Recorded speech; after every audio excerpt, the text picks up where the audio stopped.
If only I had spidey senses, so I can tell when something's wrong.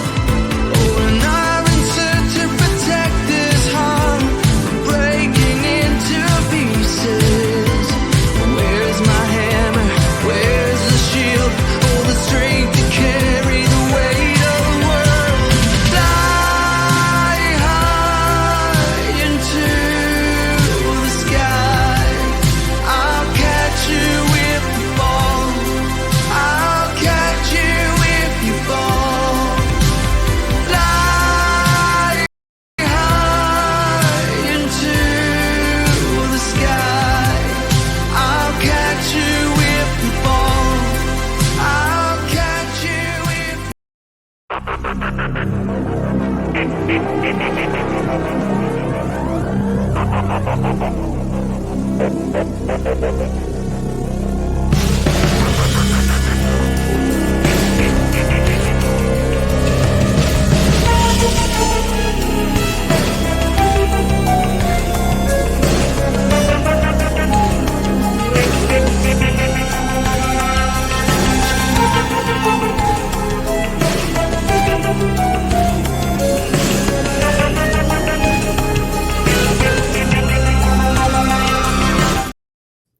What's going on, everybody? Welcome to another episode of Snap Decisions, and I am here with a guest this evening, and I am happy to have on, and we've been trying to get together for a good amount of time here, but I'm happy we finally did, and it is FaThorNewman.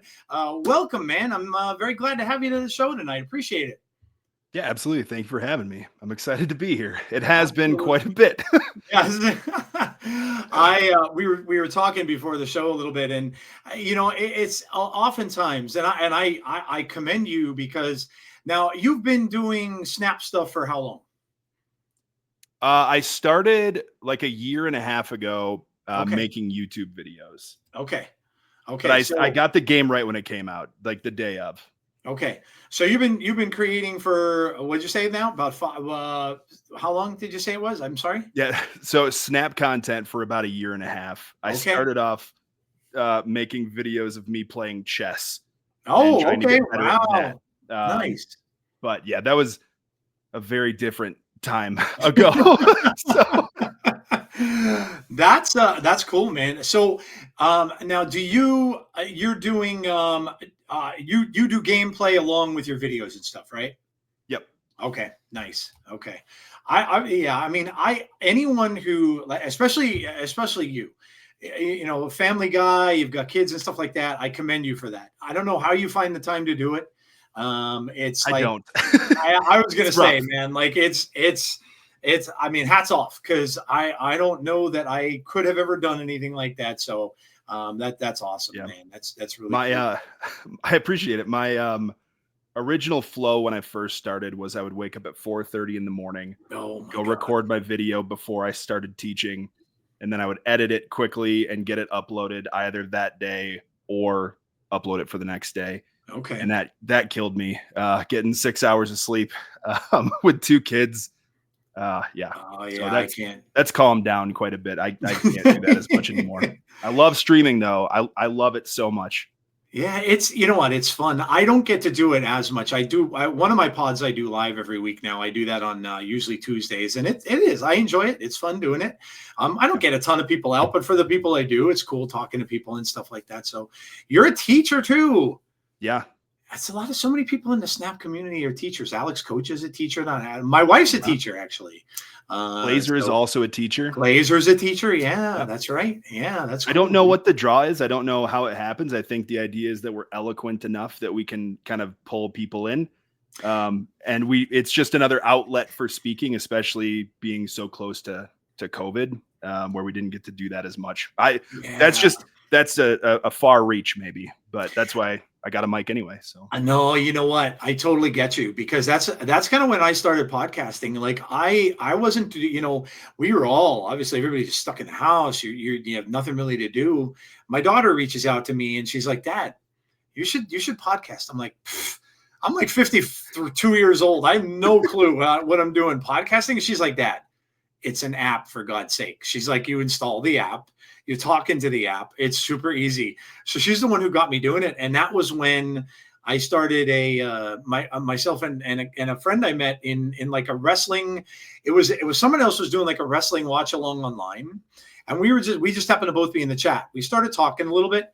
And then the two of us now have done a wrestling podcast that we still do to this day. So it's like 5 years later that we're still doing it. So, but yeah, awesome. I can see it coming from that. Like it was 100%. Like, and you're right. I think a lot of people just wanted an outlet where they can go and talk to people, because it's, having family is great, but you weren't really talking to people. You weren't really interacting with anybody. So I could see that. Yeah, I think that's probably it. I also live kind of in the middle of nowhere. So if I'm going to get any sort of, I don't know, like-minded people as far as video games go, teachers aren't really the gamiest of people as far as I'm aware. But also where I am, I'll find them online, I guess. If you're out in the middle of nowhere, yes, you kind of do have to do that. What do you teach? I teach high school special ed. Oh, I don't know. My wife does. My wife works for a company called Step by Step, and she teaches. She has autistic children. Nice. So that's awesome. So she is in classes of the teachers that you would be. So inside their classes, they have a lot of the autistic children in their classes around here, and that's what. So yeah, that's cool, man.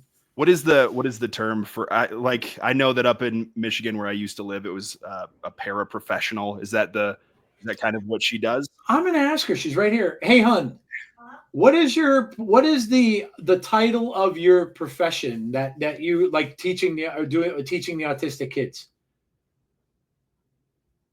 The gentleman I'm interviewing is a teacher, and I wanted to let him know because he's a special ed teacher.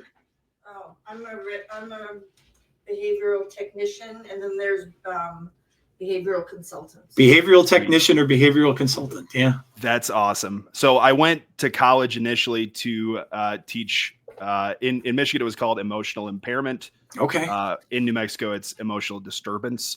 So it's a little bit more of an intense word, but behavior is that's my thing. That's what I enjoy. Awesome. So that's awesome. Real. Kudos to her.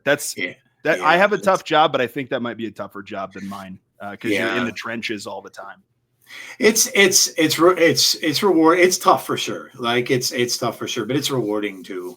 I know for her, she loves her job and the kids love her. And, I've gone to like autism walks and stuff like that with her and things like that. So it's, and definitely same thing, what you do, it takes a special person to do that. So yeah, thank you, man, for doing that. That's cause it's not super easy to do. So, nope. But like I said, I would imagine it would be rewarding though too. Yeah, it is. And I'm in a weird position, not to get too much into the backstory and lore because we barely started, but my mom was kind of one of the reasons why I started doing stuff in the first place. My mom, she passed away in 2020. Okay. I think either 2020 or 2019. It feels like forever ago. My memory sucks. During COVID? But yeah, I think it was like right before COVID got bad. And she was a special education teacher as well, which is where I got the bug from as well. But her thing was she started in 1988. She started the first special ed program inside of a Christian school in the United States. It was the second in North America. And so what I'm doing now is I get to start a special ed program at a Christian school as well. And it kind of just feels like a good, I don't know, I get to follow tribute to her. A little bit. Yeah. So it's tough. It's exhausting, but I started making content just to be a little sappy in case I passed away, at some point, which will happen for sure. Yeah. But I just remember thinking all the time, like I'd love to just ask dumb questions or hear dumb stories. And I was like, I'll just put that on the internet and maybe some other people other than my kids would find some joy from that too. So that's the main thing. It's funny, man. You think about that sometimes. Like I've often thought of that too. I thought, my kids will grow up someday, and maybe their kids will grow up someday. And when I'm gone, they can come back to this kind of thing, and Right. and I'd be on, and it's there on YouTube, and it stays there forever. So Yeah. it's a cool thought. You often think that, my father passed away actually during COVID too. It was really difficult. He was diagnosed with Hodgkin's lymphoma, but he was getting treatment and he was doing pretty well. And then he got COVID, and I can remember talking to him in the hospital, and that was the last time I spoke to him. He passed away from COVID, and it was like, but yeah, it was and it's something like, and where I'm getting to with it is like, you often wish. Besides photos, we all have photos. They all have photos laying around from our parents that age, but you often wish that they would have been in a video, or they would have recorded something, or they would have, you know what I mean, that you can go back and watch. So I think that's a great thought. I mean, a lot of people would look at that as being, it's morbid, but I don't know. I think that's a cool thought, that somewhere down the road that your children's children can go back and look and see, hey, that was our great grandfather. I think it's kind of cool. I think it's kind of cool. I mean, 5 months after my mom died, we had my son, my first kid. Yeah. And so his birth was very tied to my mom passing and us, her not meeting any grandkids. And like, it was pretty devastating. And so I think it is morbid, but it's also just life. It is. And I'm okay with it because it got me into doing something that this is not in my comfort zone. I don't love being an authority figure on anything really. I like teaching. So I try to be as calm and like, let's just go with the flow as possible. But I've gotten relatively good at the game at this point too. So not amazing. Top 5K. I'll put myself there, but that's about as high as I'll go. You're way better than me. I'm not going past top 10K. So, hey, it's all good, man. Listen, I'm thrilled with myself if I hit infinite at this point, because it took me so long to get to infinite for the first time. And then I finally did it, and all the people that kind of helped me along the way. And now I'm finding it easier. And it is because you get better at the game. You just get to be a better player. You know when to leave and when not to and stuff like that. It just comes naturally. But yeah, it's that's awesome though, man. I mean, there's no better thing, that your parents can know that, that you have done things in your life that you enjoy, that you have fun doing and stuff like that. So that's awesome, man. That's very, very cool. Very cool. Yeah. Good stuff. Well, that's awesome. So, we're going to get into the Snap Talk and stuff like that, obviously, in a little bit. But the first thing I got to ask you, and I ask this of everybody who comes on. So, card games in general, what brought you to Marvel Snap? I don't know. I think it was one of those random advertisements on the App Store. And I was like, let's saw the Ben Brode thing. If you could have a complete collection or not, I was just like, maybe. And I grabbed it, and I'd played Hearthstone in the past, not well, really poorly. Same here. I wasn't a great player either. Yeah. I played the Pokemon card game on Game Boy. Okay. When I was a child and didn't know what I was doing. Yep. I really didn't have good experience with card games, which is why I think it's a little funny that I chose to do this and chose to make this my thing. Because when I started, I just kind of chose what I was playing, and I knew I didn't want to do chess stuff anymore. I was like 50 videos in, and I was like pretty burnt out. But I'd been playing it, and I thought this is kind of fun. Yeah. Not really knowing that card games can get a little bit intense when it comes to this is the right way to do things, and you're not taking this seriously enough. And I haven't really gotten a ton of those types of comments because I don't approach the game that way. And so my first videos are really bad. I think I started making videos right after I unlocked Galactus, and it was the tough, mean, rude Galactus stuff. And that was my first 10 videos. And my whole thing was, I'm going to learn how to make decks. I'm going to learn how to be a deck builder and not just copy from the internet. Yep. And then a year later, I'm just working with Glazer as a part of the stream team, doing all the Snap Judgments decks every Saturday. So I've gotten better, but I am not to the caliber of anyone who's actually good at making decks in this game. But I really don't know why I did this. My wife and I both love Marvel stuff. Okay. And she downloaded it at the same time as me initially. Nice. And we started playing together and it was fun. And That's cool. then I was unlocking buttloads of cards and she had a few and she's like, "You're just better at this than me." I was like, yeah. And then she quit. So it just became my thing, I guess. So it started off as a good couples thing. And here we are. There you go. That's awesome. I it's funny you mentioned Galactus because I go back to that. Galactus was always one of my favorite characters anyway. I was always a big fan of him in comics and stuff like that anyhow. But, and then of course the Fantastic Four movie just killed him for me when they made him a clown. But I remember, and I tell everybody asks me, well, why do you like Galactus so much? It's the first card I opened when those caches came out with those cards in it. Yep. And I remember wanting Thanos really badly because I'm a big Thanos fan too. But I remember wanting Thanos, and I remember opening one morning. I got up, I'm in the bathroom, I have my phone up, and of course I'm playing a game of Marvel Snap. I go and I get a cache, and I crack it open, and I'm like, damn. I look at and I remember reading the card, and I remember like, well, this card sucks. Why would I want to blow the other two locations up? This is stupid. Like, I don't want this. I'm never going to play it.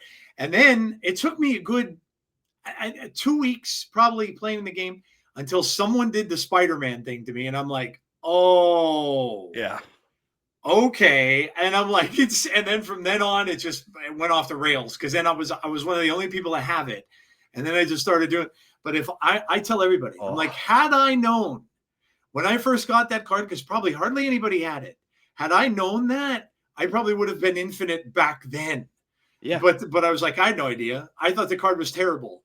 And I'm like, yep, but I understand that 100%. That whole thing of Galactus was like, that was obnoxiously bad to play against. And I was one of the people that was playing it.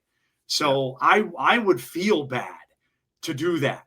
But I was like, I'm winning. Like, I can't, it's like, yeah, but so I am, even to this day, and I get crap for being too nice, and that's fine with me. Yeah. But I could never play those types of decks. Yeah. So if I played a Galactus deck, I would have some of those cards. I would have Wolverine in there. I would, which is not even good back then, but he fit the deck. Yeah, he I bounced could never around and got bigger and then ended up in that lane. Yeah. I just could never do the Galactus into Spider-Man into Absorbing Man Odin or else Absorbing Man. Oh, I don't like to crap on other people's ability to play the game. And I'm like, if that happens to me, I don't want to play against this person. I'm not going to snap and take 2 cubes. Like, that just sucks. So I do my best not to play those types of decks, except that I was the biggest fan of Sandman of all time. I loved it because that's what helped me hit infinite. So, like, my first time, but so many times after that too. I love it. Now, was that Sandman ramp? So was that the Electro version of it? Yeah. Okay. Yeah.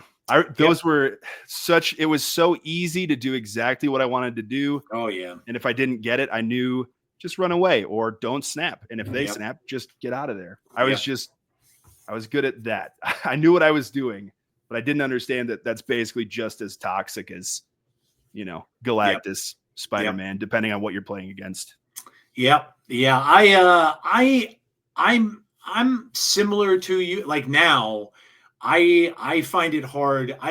I get them played against me and I don't like it when I do now, like decks like that. Like, now it's the clog type, ship over the Electro to you and screw you over so I can only play one card and do it. Someone did that to me in High Voltage and I almost went off. I'm like, are you kidding me right now? Like, are you serious? Was I mad? And then when this one came out, I thought Electro should be on the ban list because no one needs that in this game. Like, no one needs that in High Voltage. You're getting all that anyway. What do you need that for? And I thought it would be on there. It wasn't. I was surprised it wasn't. I'm surprised it was Alioth instead. I mean, I know why they did the Alioth because they want people to do the Wong stuff and have fun with it, which I get. But yeah, I'm kind of like that now. Like, if somebody plays a War Machine deck against me and does that whole stupid storm crap to me, and I get mad now. but you're right. I should think back to the time that I was doing that to people with Galactus. It's probably my punishment now. For me for doing that. Yep. Your penance is you just have to suffer. Right? Yes. Okay. Yes. Yeah. I'm suffering for my Galactus sins. Yeah. But yeah, no, it's funny you mentioned. I mean, I've played a bunch of different mobile games, card games though, not so much. Hearthstone, yes, I did play, but I was in the same boat as you. I wasn't good at it. I played it just primarily because I was a big WoW player. I was a big World of Warcraft player, so I went right to that because it was all when you go to the game screen at the beginning, that ended up on the game screen then for you, and you're like, let me just try this now for a little bit, and then I started playing that. I didn't know the whole Ben Brode thing like a lot of people did. I didn't really get introduced to him until I knew who he was when he did the video for Marvel Snap. So what really like?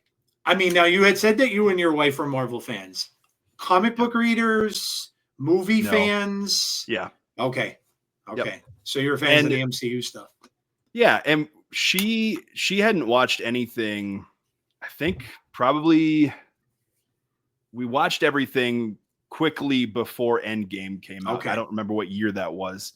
Endgame but it just 2018, 2019, maybe in and around there. So it was like while we were first married, we started watching those and while we were engaged and stuff as well, we would watch through that stuff. And it was just a nice thing to do. And so I was like, oh yeah, maybe we can, have fun with this card game that's based on Marvel. There you go. Nice. I tried. She's not good at games and she doesn't like it. Yeah. But it's okay. But yeah, I've always enjoyed, the movies. I feel as though lately things have fallen off a bit, but I don't know the last time I saw a movie that I was like, yeah, dude, this is like, I don't see anything in theaters anymore. So it's all you wait until the stuff comes out to home. Yeah. I went to see Deadpool and Wolverine when that came out. But I don't go as much as I used to. And I have a Cinemark ticket thing too, where I get free tickets every month and I hardly use them anymore. Okay. Couple of questions. Endgame, did you see it in the theater? Oh yeah. Was the reaction insane? Yeah, it was great. Like when the heroes and stuff came out, did you get that big fan reaction in your theater when you went? Oh yeah. Going nuts and stuff. Yeah. I couldn't hear anything because all of my like goosebumps went everywhere. I think in my ears they were clogged up by goosebumps. Right? Goosebumps. That had Avengers. To be, oh yeah. Oh my God. That had to be one of the coolest moments I remember being. And I've been, over the years, I've been to a lot of premieres and stuff like I saw Star Wars when I was 8. I remember going to see it with my dad when I was 8 years old when it first came out. But I've been to like a lot, but that was one of the loudest things I've ever heard in the theater. And that moment in that, I was like, oh my God, when those heroes start coming back out and then he goes Avengers Assemble, I'm like, I'm like screaming too with the rest of the crowd. That was amazing. It was great. Yeah. And it was a jam-packed theater too. That's great. It's fantastic. Yeah. Yeah. It really was a cool thing. Favorite Marvel movie? I'm putting no. Yep. I mean, does it have to be from the MCU? I don't know. I'm asking that. Man, if you want to go back to like some people go back to like X-Men movies from Fox and so hey, you can if it's a Marvel one, it's fine. I think if there was something that really sucked me in initially, it was the first X-Men movie. Okay. Like I think that was 2000, 98, somewhere in there. Gotta be going on around that because I think Toby's Spider-Man came out 2003, 2004. So those were so good too. Yeah, like that feels like my era. Like that was when all that stuff was just like, oh, I could be this someday. I could be man. No, I can't. That doesn't make any sense. Also, kind of a grumpy bad guy, but still a good guy. So I think that's my first one that I'm like, oh, heck yes. I also really love Blade. Oh my God, the first Blade was amazing, dude. Yeah. Oh man, that was fantastic. Of the MCU movies, if I'm going that route, I think the one that I've watched the most is probably Guardians. I love the Guardians. Guardians movies. is great. I love Chris Pratt. I love the music. Yep. It has the right sense of humor, and then because of that, they learned from kind of that formula, I think, Thor Ragnarok was fantastic as well. Really good movie. Yep. That's refreshing. So many people tell me Winter Soldier is their favorite one, like hands down. Everybody tells me Winter Soldier, but no, I agree with you. I didn't know. I read comics for a long, long time. So I've been reading comics since like the 70s, but I never really knew about the Guardians. I knew nothing about them. Yeah. And I remember the movie coming out and I remember thinking, okay, I know nothing about this. I'm, going in blind. Like I knew some of the I knew Ronan. I knew who Ronan was. Yeah. I knew some of the characters in it, but I didn't know any, and I loved that movie. Yeah. And all the 70s songs they play in it. I'm like, oh my God. That's why to this day I love James Gunn, and I am thrilled that he's in charge of DC now. Thrilled. Like I can't. Did you see the Superman trailer? I did not see the trailer. I only heard that people were like, "Oh, he doesn't look like Henry Cavill. His muscles don't look quite the same." I couldn't care less. Whatever, dude. I get it. They all love that Snyder stuff. I was never that big of a fan of the Snyderverse stuff. I could take it or leave it. Man of Steel was fun. It was good. Yep. Batman Superman I thought was awful. I thought it was a convoluted mess. Horrendous film. He threw too much stuff in it. Like he tried to do the Death of Superman thing along with Dark Knight Returns from the comics and jam it all into one movie, and it was awful. And then felt like watching the news for dude. 3 hours. And Justice League, it was boring. Justice League was awful as well. Like I hated it. Yeah. And so like, I get those people that are behind the whole Snyderverse thing. And some of them were good. The first Wonder Woman was good. Some of them were good, but like that, I heard the second one was a real disaster. Oh my God. The second one was a nightmare. That one was like took place in like the 80s and it was 84, right? Yeah. Oh my God. That was a mess. Like I don't get it. But you do me a favor and you'll watch it when you get a chance and let me know what you think. I am super excited about it. Like I said, I am the fact that he is in charge of it and he wrote the Superman film. I have all the faith in the world in him.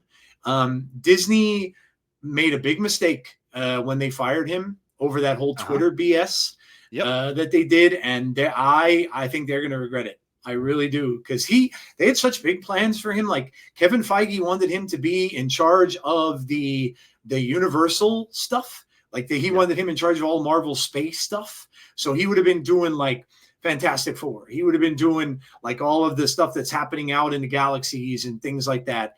And wanted him to. And now after Disney let him go, and he came back and did Guardians. He's like, "Yep, nope, I'm gone. I'm going to do DC stuff, man." And I'm like, good for you, dude. Like, go, know.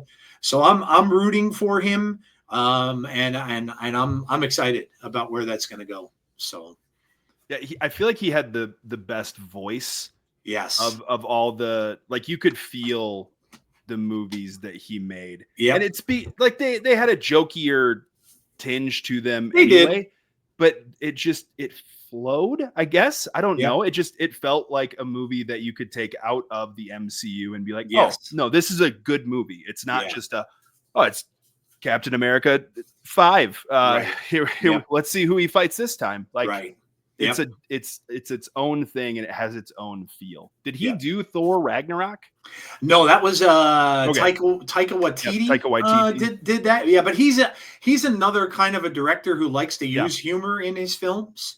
So I think, and now he Ragnarok was great. He also did the next Thor, the one with Christian Bale, Love and Thunder, which wasn't. He went a little, and he even admits that he went too much with the humor with that. It's the freaking goats. Yeah, it's those freaking goats. The goat. Oh my God, the goats. Killed me. Yes, the goats. The fact that he made Gore, like Gore is supposed to be like, oh my God, in the comics he was such an evil character, like such a dark character. Yeah. And the fact that they made that jokey was like, but he admitted to it. And now Chris Hemsworth is staying in the MCU. And he said, but he wants to make sure that the next film that they do is going to be a little like more serious. He doesn't want it to be so funny, which, but you know what, there'll be hit or misses, but Ragnarok was great. I thought that's the best Thor film that they did. the caliber that it had to live up to was not Oh, super man. high. Correct. Dark World Dark World was such a disaster. Yes, awful. Probably the worst one I would think in the that's I think probably my lowest rated one in the MCU. Yep. That it's right down there with what's the other one? Iron Man 3. I hated Iron Man. It's just a weird movie. It never really felt correct. They went very rogue with that one, and I don't. Yeah, I've only seen Dark World once, and it was in theaters, and I left, and I was like, "Cool, I guess this is all dead now." Like, they won't be able to make more movies after that one. Cool. Yeah, it was so bad, and they used Malekith, and it was terrible. Yeah, yeah, it was terrible. Gosh. Some of them really went off the rails, like Iron Man 3 too. I talk about that sometimes, and I refer to that as, and it's funny. I said the whole ending of that movie when they were on the boat reminded me of Lethal Weapon. It reminded me of when Mel Gibson and Thing were fighting on the boat. And then I looked at the director and I'm like, oh, Shane Black did that. And he directed Lethal Weapon. I'm like, yeah, now I see. You got the right feel. He's got his own thing too. I was like, dude, like that. It was, and you wondered where it was going at that point, because Avengers was very good. The first Avengers was good. You know, they had a good villain. Loki was a good villain, but like the Iron Man 2 had Whiplash. It wasn't great. Iron Man 3 was awful. And then, like you were saying, Thor Dark World 2 wasn't good. And almost, it's funny with the movies, right? Like when you have a great villain, the movies are off the charts. Yep. Like, I refer to Batman Dark Knight Returns with the Joker, right? With Ledger's Joker. That movie was so amazing, but the villains make the films.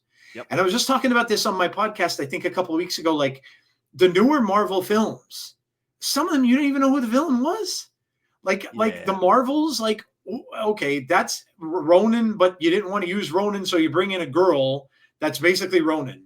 That is one that I have not seen yet. It was terrible, dude. And like even the first, the first Captain Marvel 2 was like, who's the villain in this film?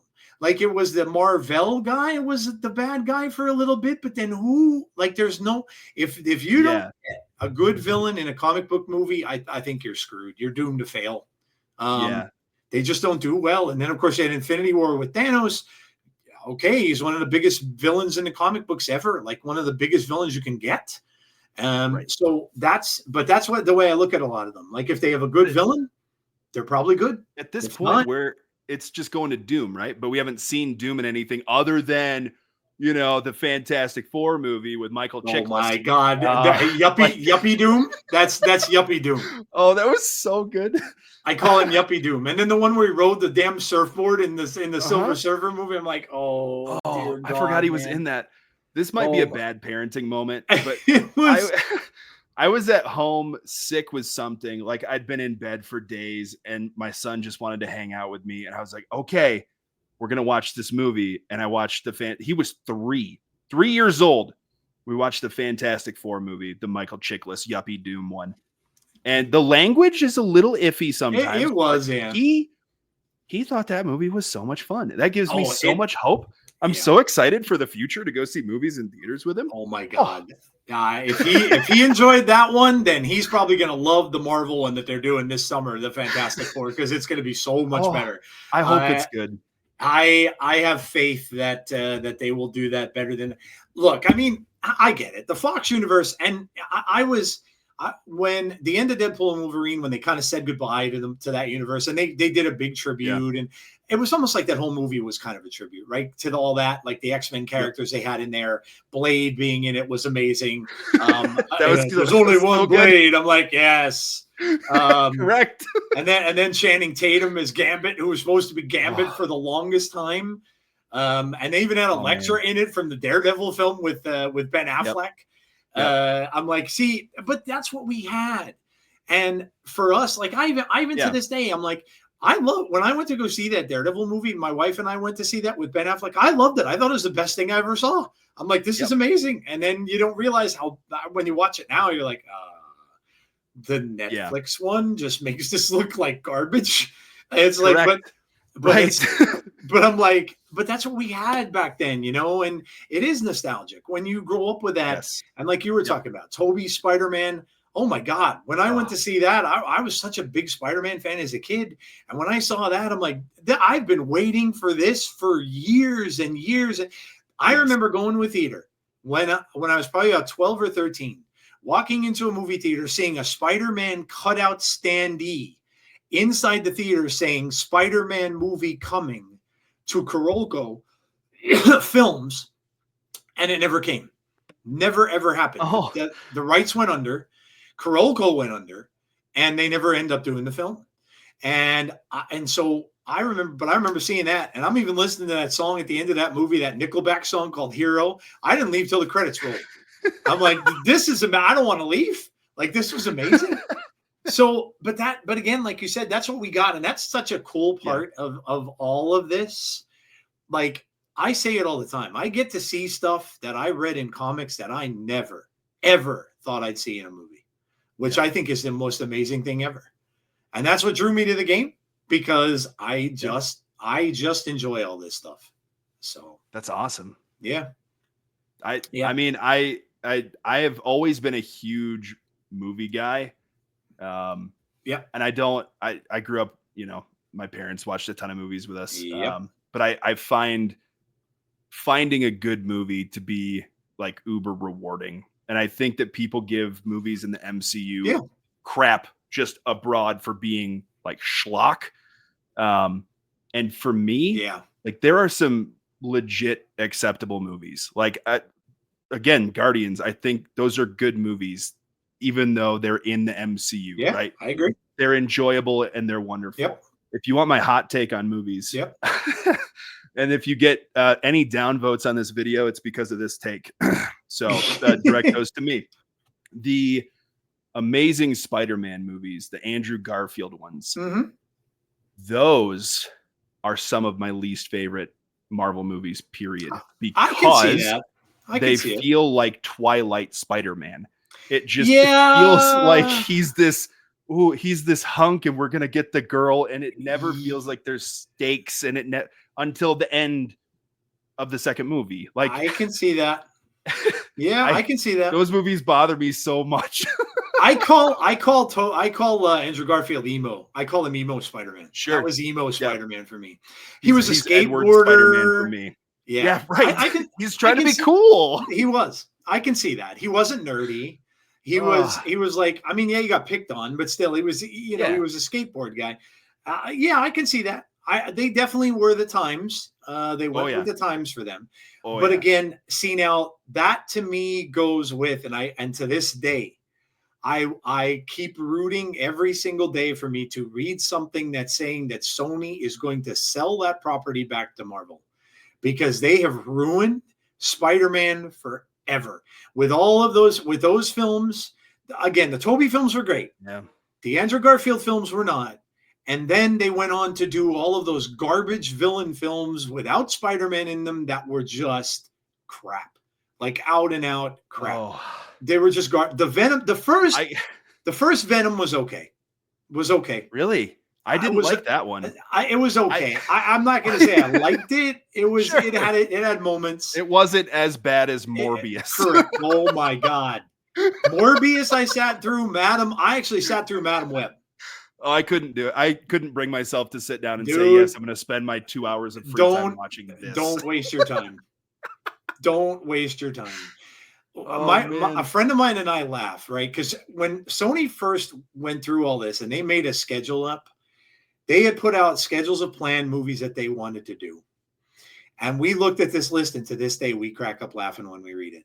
They had a title called Aunt May, Agent of S.H.I.E.L.D. that they wanted to do a movie of. Aunt May, Agent of S.H.I.E.L.D.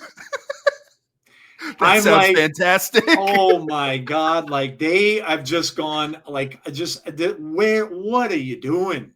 Like, what are you doing? I'm glad those movies all failed so miserably. Like what was the path?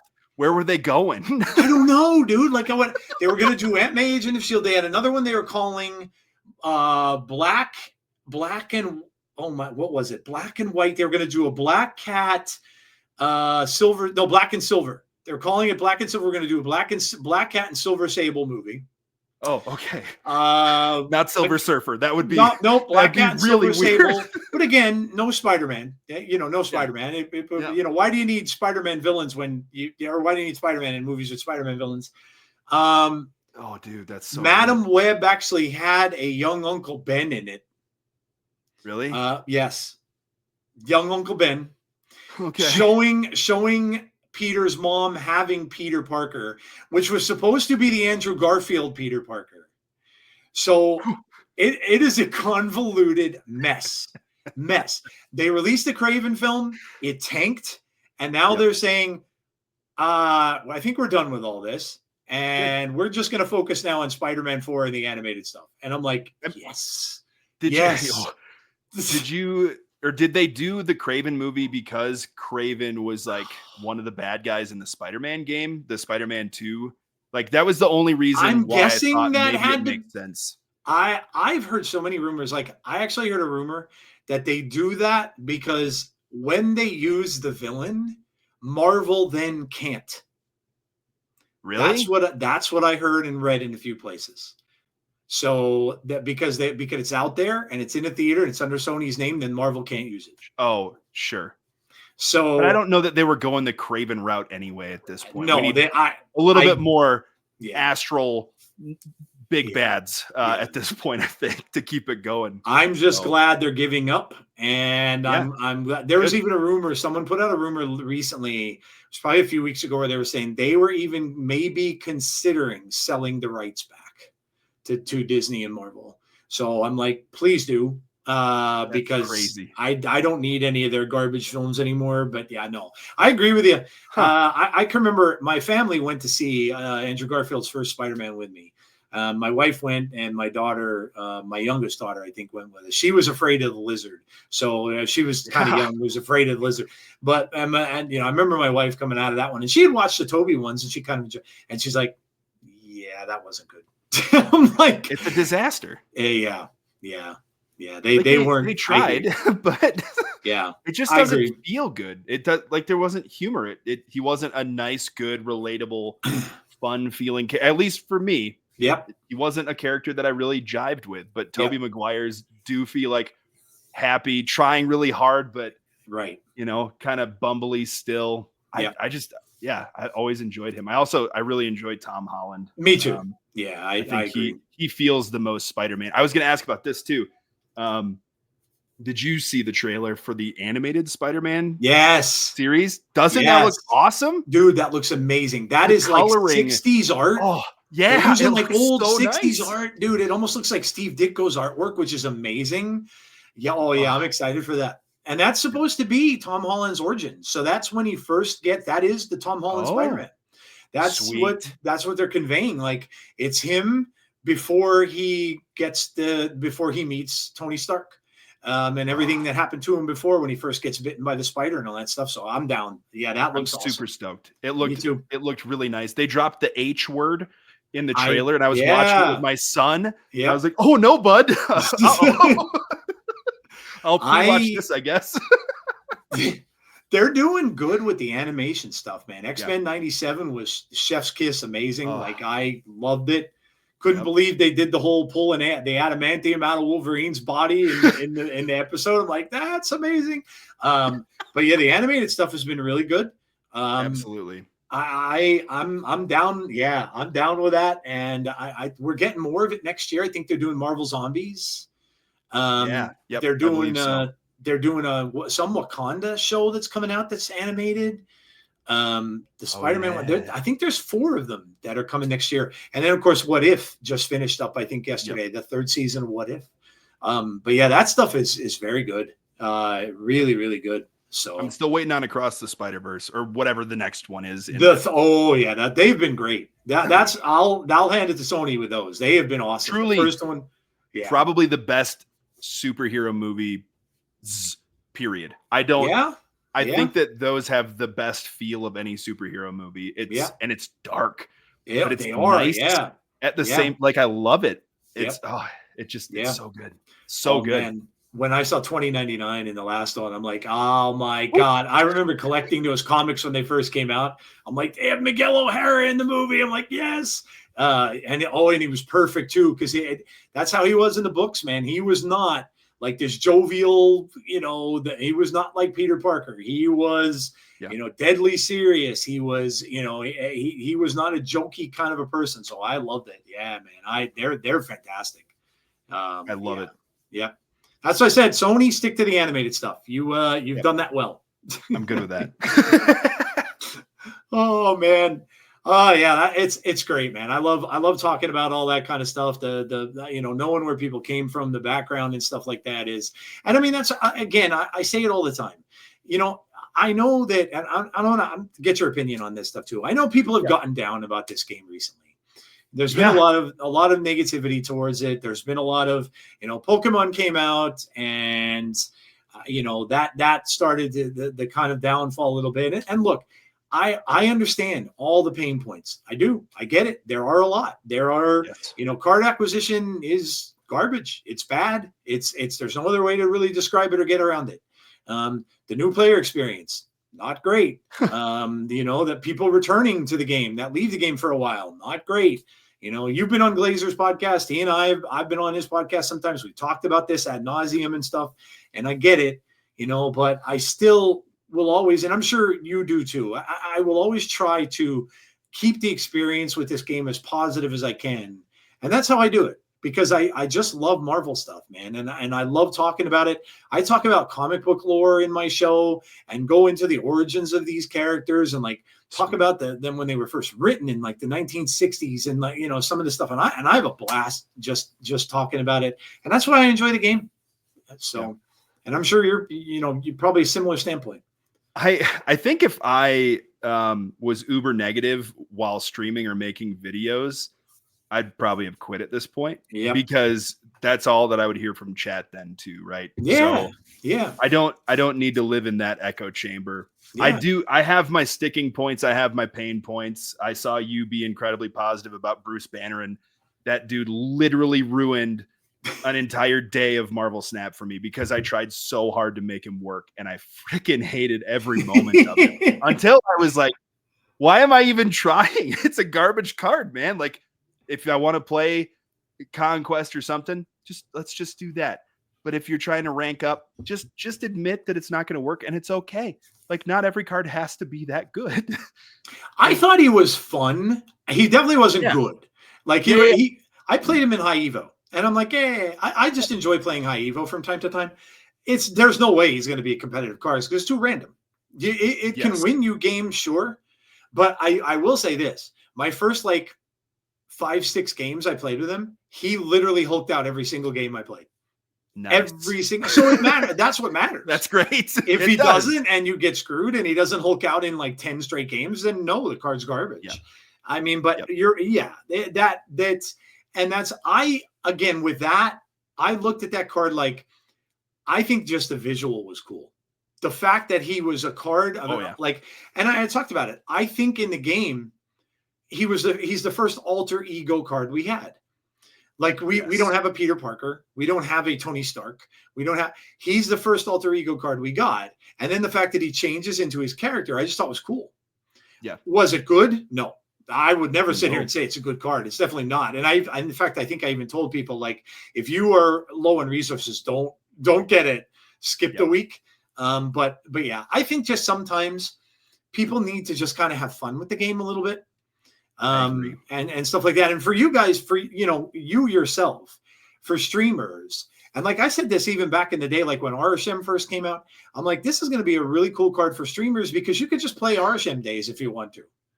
Yes. So, that is the card that if I have, I guess not as much now, but if I had issues being positive, it was related to playing against RSM constantly. I can playing see against RSM and playing against Mill. If I'm trying to make a video on a deck, I can't do it if my deck is missing. Yep. And so I get frustrated because I have 30 minutes to record. Yep. And that's it. That's the time I have. So if I go up against Mill, well, there's 5 minutes that I can't use, Yep. So that I do my best to be positive because I know that the internet is a grumpy, dark place anyway. Especially Twitter. Twitter is a Yeah. cesspool, man. Like literally, It it is. is. That's why I tell people, like, look, don't go by Twitter. Please don't go by what Twitter has, Oh, yeah. because Twitter is always going to have the most negative thing that there is. Yes. Yep. It's easy to go on there and just find someone saying this is the best card or this is the worst card. Or you're a moron for liking anything that Yep. is in Marvel Snap. Like, Yep. why are you still playing? This game is supposed to be dead. Okay, Yep. cool. Sorry, I didn't know that I was impeding on your happiness this much by tweeting about the game. Agreed. Yep. That's it. You know who I'm talking about. Oh, I do. Yep. Yep. One of my favorite people to have Uh-huh. conversations with in general. I love Yep. it. You know who you are. I Oh, dude. Anyway, it's really hard to go, like, especially people that have played card games for a long time, Mhm. to go into their streams and just hear them complaining about it as well. Because Yeah. I know that this game got so much love for such a long time. Mhm. And then a switch flipped like 2 months ago, it feels like, where Yeah. everyone just is pissed about everything. Yeah. And part of that is the content creators playing the game. And if it's a money thing, oh yeah, no. The money thing is terrible. Like, everyone will admit that. But Yeah. just Yeah. Views everything down went and all downhill that so kind of stuff. fast. Yeah, I heard that too. Yeah. Yeah. So I don't know. I still like it. I think it's fun. I do too. I think it's literally, and I mean, I watch a lot of other people, right? I'll watch, like, I started watching Cozy and Alex. I watched Binks. I watched KM Best. And I listened to, but I have to say, Binks was on KM Best Pod a few weeks back. Binks came out and said, and I was really happy that he did, because he's a larger dude in the games. And he came out and said, he goes, "This is the best made card game on mobile ever." And I literally went on and in the comments on that, and I'm like, I appreciate you saying that, because he didn't have to, but he genuinely thinks that, and I agree with that. I have never played, and I've tried mobile. Oh my God, I've been playing mobile games on phones since there was Snake on the old Nokia phones that came out in 1990. So I know bad games, and I've tried a ton of them.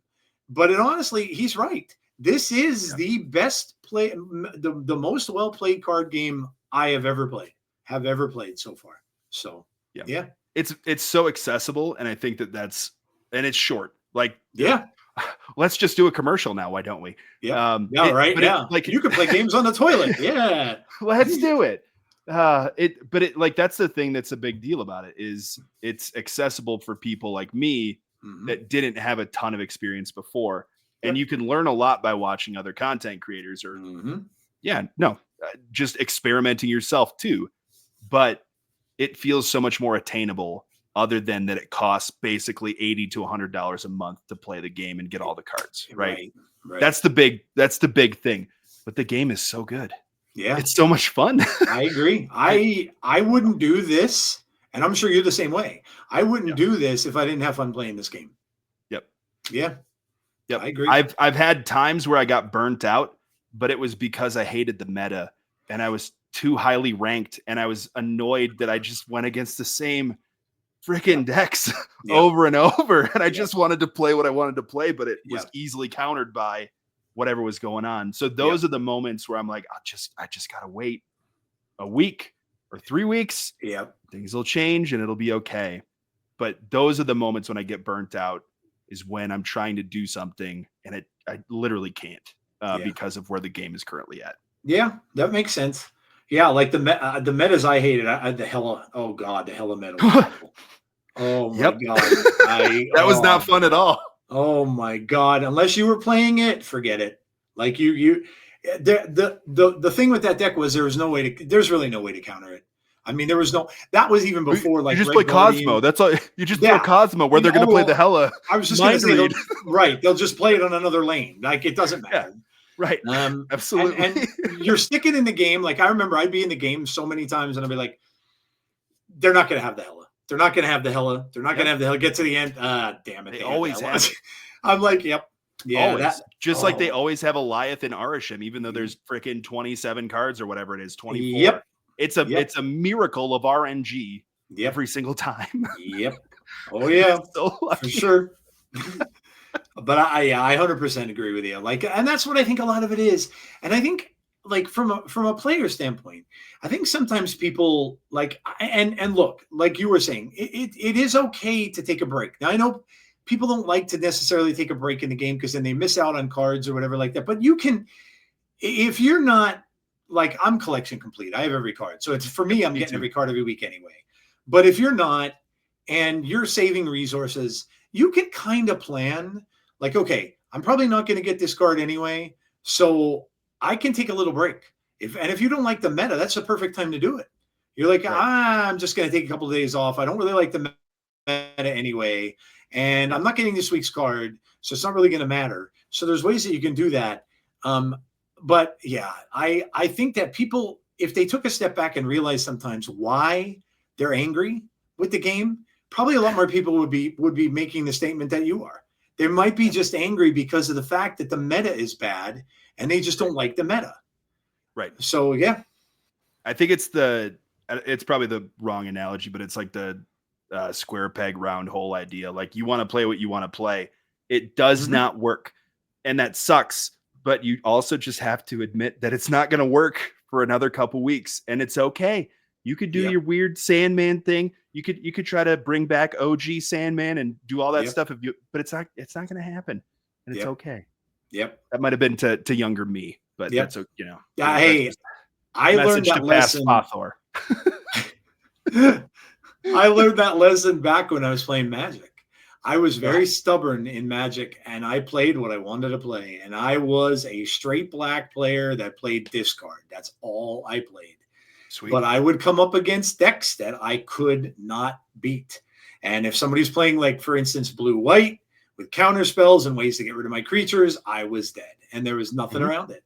But I came to the realization, like, okay, I enjoy playing this deck. So this is what I'm going to play. And I had more fun that way. And so, yeah, it's a great way to look at it. Like, if you're having fun with a certain deck type,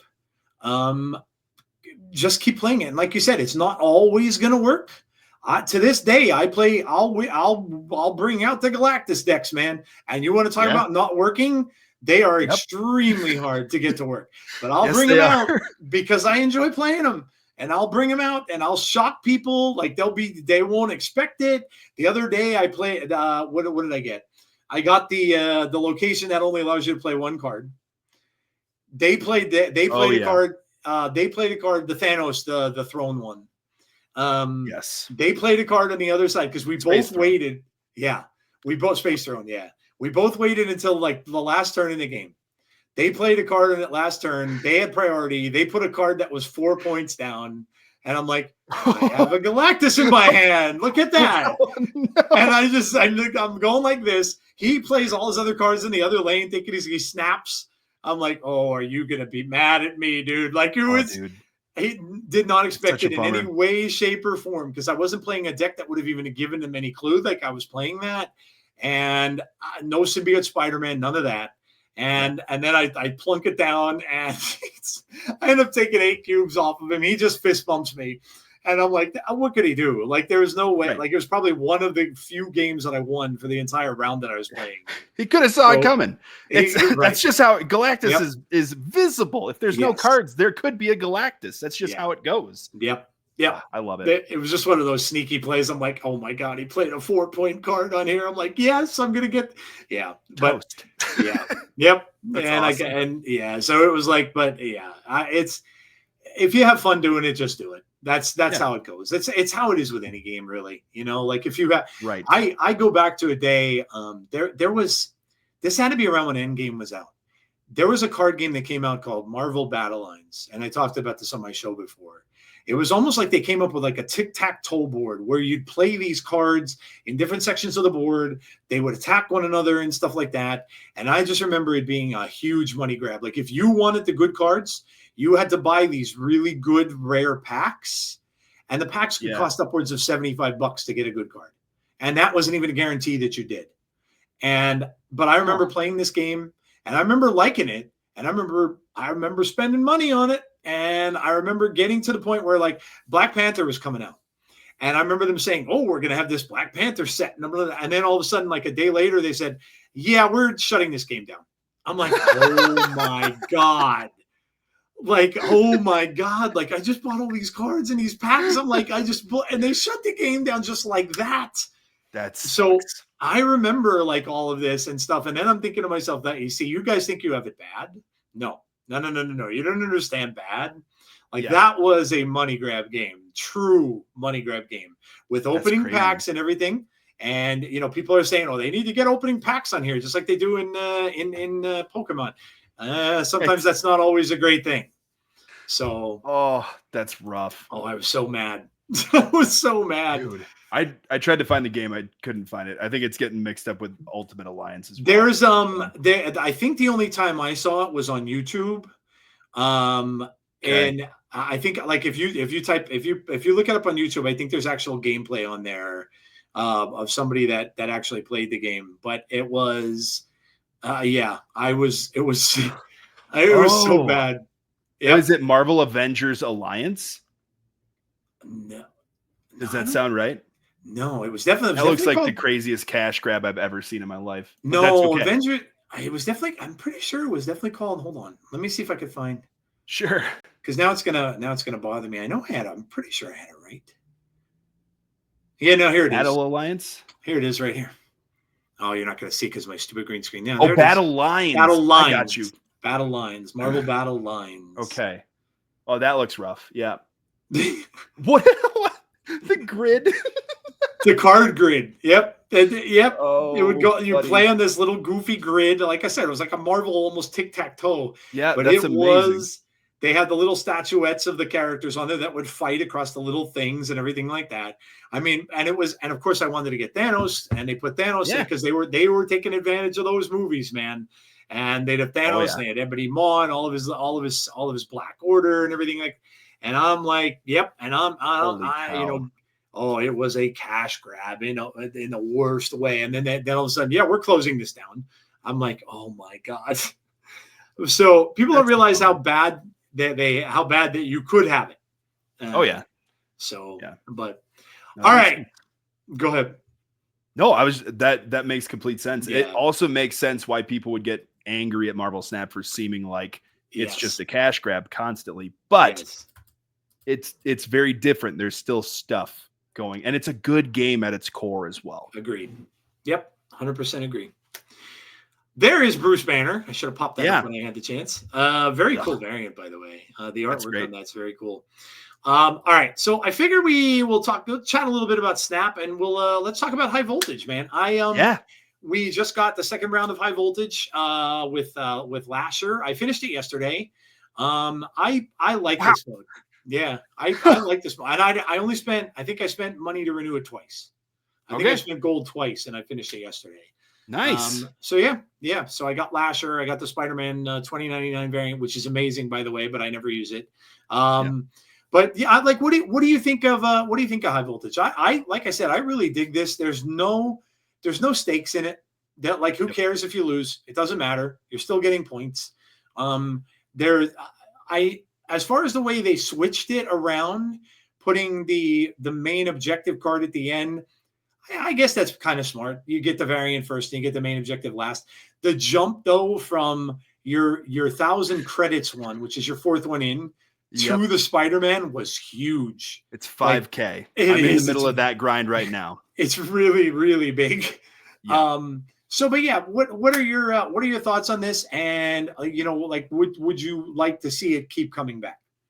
So I think, and I'm glad to hear you say you enjoy it. I have, streaming this. I've found that I'm in the minority a little bit. I love this game mode. I do too. And it's for the reasons that we already kind of talked about. It brings me back to a time where I did not need to play like a crazy sweat all the time. Yep. And I love being able to just do what I want to do. And it bothers me. And you at home, you play however you want to play. Okay. Mhm. Don't look at me and be like, this guy said I can't do it. You do whatever you want. But it drives me nuts that in this sandbox of fun that people come in with Cosmo and Shang-Chi and Red Guardian because that's the meta. Like it boggles my mind that all we have to do are these dumb missions and they're easy to do. Agreed. And you can't get past the idea that you have to win all the time.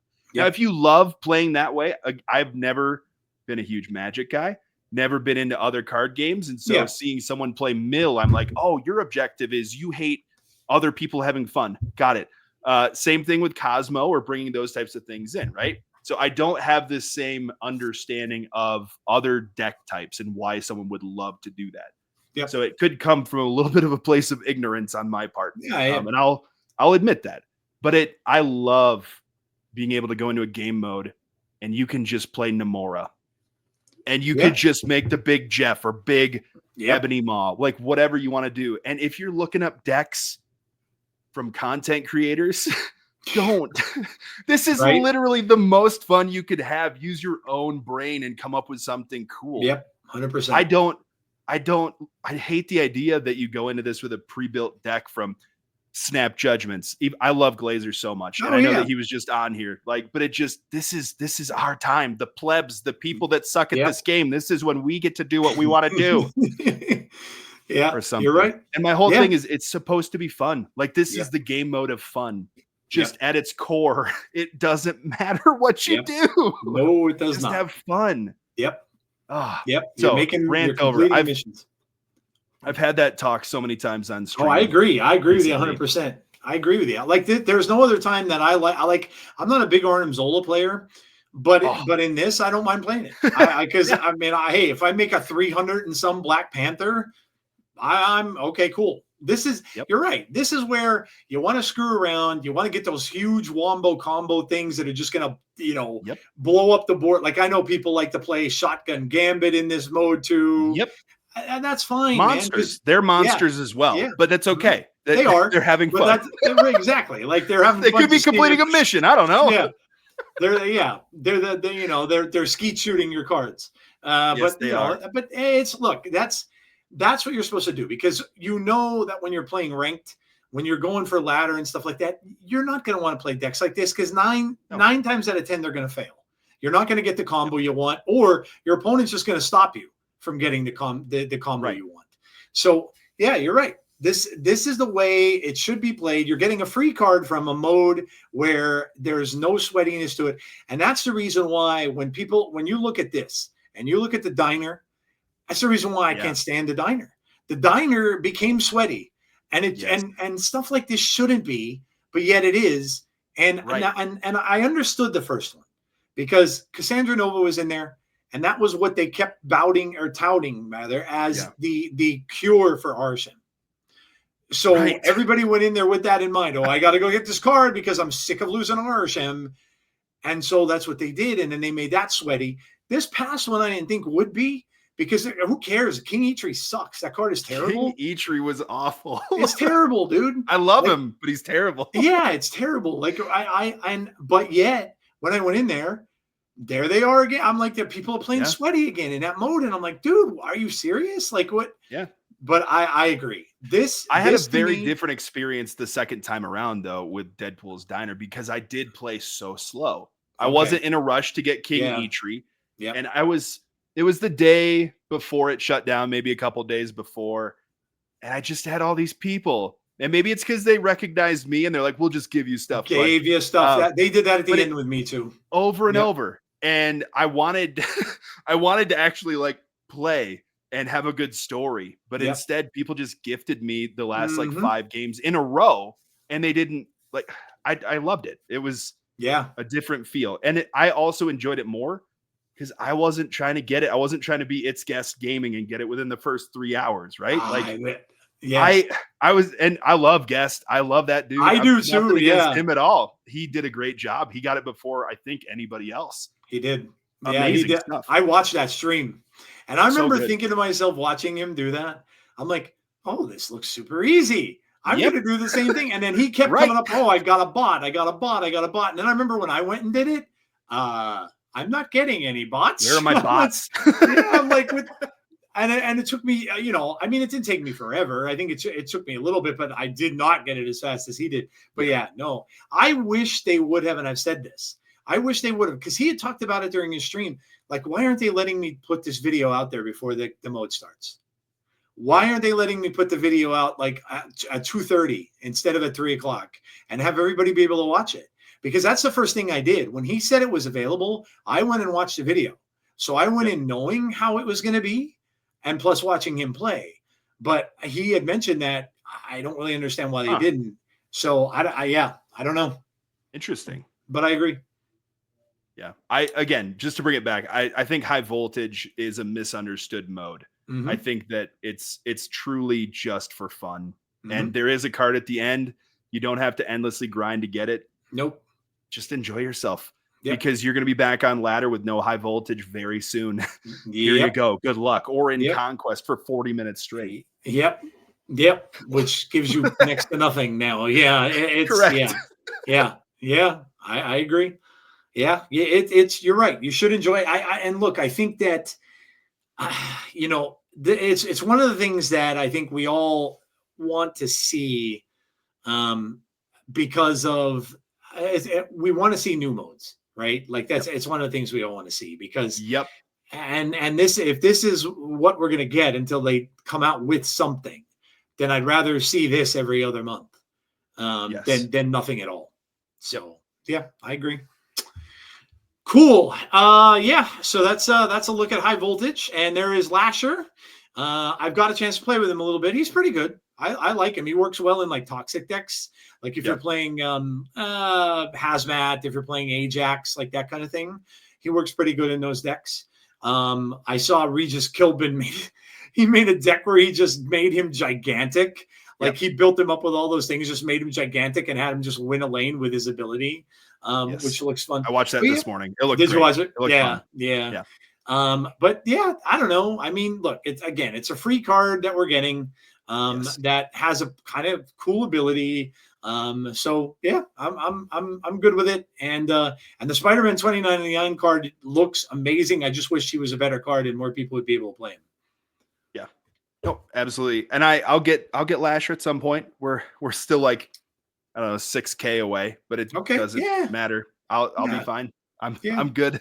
Yeah. I'm ready. But I don't know the home that I would give it yet either. Like hand buff / buff just makes the most sense, right? But I feel like also there's a weird spot that you could find in not Agony, Scorn discard decks too. Oh yeah, okay. Which is it's probably not consistent enough to actually put it in the deck, but that was for some reason where my mind went to immediately. Interesting. So it's not best in slot, but if you can buff it a few times, it can solo a lane too. So yeah, no, that's true. The Regis one looked fun. He he always makes like fun decks. The decks he uses are ridiculously fun most of the time. Yes. So did you end up having him on? I know that he was supposed to be on around the same time as me. So he keeps, and I know he's got an infant too. Like he's got a very young one as well. Yes. So he keeps in touch with me, which is cool because he doesn't have to. I mean, I know he's super busy with that and the Pokemon stuff, but he did just reach out to me a little bit after Christmas. And he said, definitely going to get together. So he keeps messaging me. It was just cool of him to do. Cause like I said, nobody has to guarantee me anything. I mean, it's, so I hope to someday. I'd love to get him on here. He's one of my favorites too. He's so he always is. Man. He's so good. He really is. He's fun to watch and he's just very positive.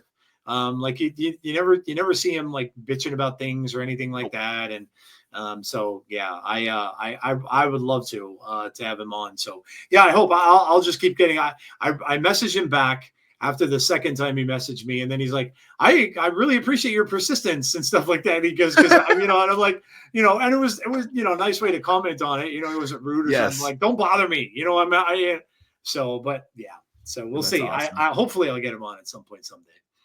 Glazer was the one, he had him on his show. And he was the one who said, "Hey, you should reach out to Regis." And I'm like, "Really, Regis? You think?" And he's like, "Yeah, But I made it. I thought to myself, you know what? I'm going to reach out to anybody. If there's somebody I think might come on the show, I'm going to reach out. Who cares? The worst they could either do is ignore me or say no. And if they say Right. no, it is what it is. So, Or they could be really boring and ruin the podcast. But that was my whole goal, was to True. not be boring. No, So we're- man. we're I don't going. honestly think listening to everybody that I've had on, I've had a blast. You know what? Yeah, I can't think of one person who I had on that was not fun to talk to. So yeah, I've That's been good. lucky. I've been lucky. That's good. Heck yeah. Booyah. All right, let's talk about this because I'm excited about character mastery. This is going to be awesome. Now I know they pushed it back to February, so people make that into a negative and say, "Oh, they said it was coming out before the end of the year." I never really expected that to happen. They said maybe end of the year. I didn't expect that to happen, but now we have a set date. It is coming out in February with the patch, so I am thrilled for this. And now they gave us more glimpses. They gave us a video, which I don't have here, but they gave us more glimpses into this. So you can see like they are going to give us different card backs here. You're going to get these that you're going to be able to get, psychedelic, frosted glass, refraction, and water for the people that are listening on audio, are being shown here in this slide. Copper metallic, neon trails, psychedelic, and rainbow confetti are listed on this one. And then you'll see that here is your tiers. And of course, they have Iron Man as an example. And you have cosmic. Now that's a background, I believe there. You have the card back thing here. You have a background. You have a mystery cache here and another mystery cache in the middle as you're climbing up. So as 1,300 experience points, 340 out of 1,300. I don't know if that is the end. If 1,300 is the mastery part of it, if that's it, I don't know. But you can see you're going up a ladder, 15, 16, 17. So, and they're in and around 300. I would imagine that if you have a card that you have all the variants for, which I have for Galactus, I have every single one. Nice. And I have mostly all of them max split. So I would imagine that's when you would probably get very close to a mastery level of a card. Even like the ultimates. I know now. Now I had seen, I think me and Nick the Greek Geek did a video, and he had pulled up some of the cards that we're getting that we're seeing new variants for are indeed ultimate variants. And I'm like, oh, those sneaky MFers, man. Oh. They're going to make you have the ultimate cards for this character mastery, I'm going to bet. So that's going to be rough because they are expensive. And you're going to need, what are they, 5,000 tokens for an ultimate variant that are in the shop? Yep. So if they're going to do that and you need completion, you need an ultimate card, just be prepared for that because I do believe that is going to be the case. I think you're going to need the ultimate variant for it, especially since they're coming out with more of them now. It kind of just makes sense that they would do that. I don't know 100% if that's true, but I think that I would bet that you're probably going to need to have that ultimate variant. But anyway, your thoughts on character mastery, man. See, this to me is something cool that they're giving to the masses. And it's something that they're putting it out there for everyone. And if you have a card split a whole bunch of times, like if you like a certain card, like let's say you're a fan of Thanos or you're a fan of Carnage or Venom, and you'll probably have a whole ton of splits for them. And so you're going to get rewarded for it. So I think this is pretty cool. Well, so here's my question. For mastery, I think it's a totally fine idea. I have no qualms at all. I'm not angry that it's moved to February, whatever. Is it all just based off of how many variants you have, or is it based off of the list of variants from like splits as well? Or is it based off of playing with the card? Because having XP there, my thought is you should probably be able to earn something from playing with the card. Good card. Yeah, you might be right. But I truly have no idea how it works. I know that Killmonger is my most split card because it took me like 30 something splits to get an inked one. And that's all that I wanted was an inked Killmonger. Yep. And so I know that some of them will be further along. If it's the number of variants that I own, Thor is probably going to look pretty good. Carnage going to look real good. Oh yeah.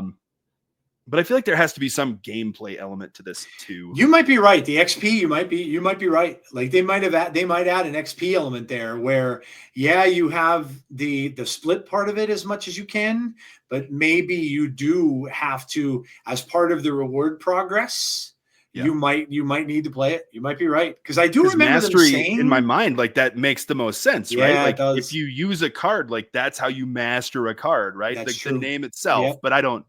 You might be right. Semantics or verbiage, whatever. There might be I don't two know. different ways to do it. It might be part of the progress on the card, and it might also be using the card. Yeah, you could be right. It does make sense. Because then not everybody would be able to just go whoop and fill up the whole entire thing right away. Right. You would still have to use the card and play with the card in order to. And if people have been angry about how much money the game costs, Oh God! in what world are they just going to be like, hey, take this thing, it costs tons of money, but you asked for it, buddy?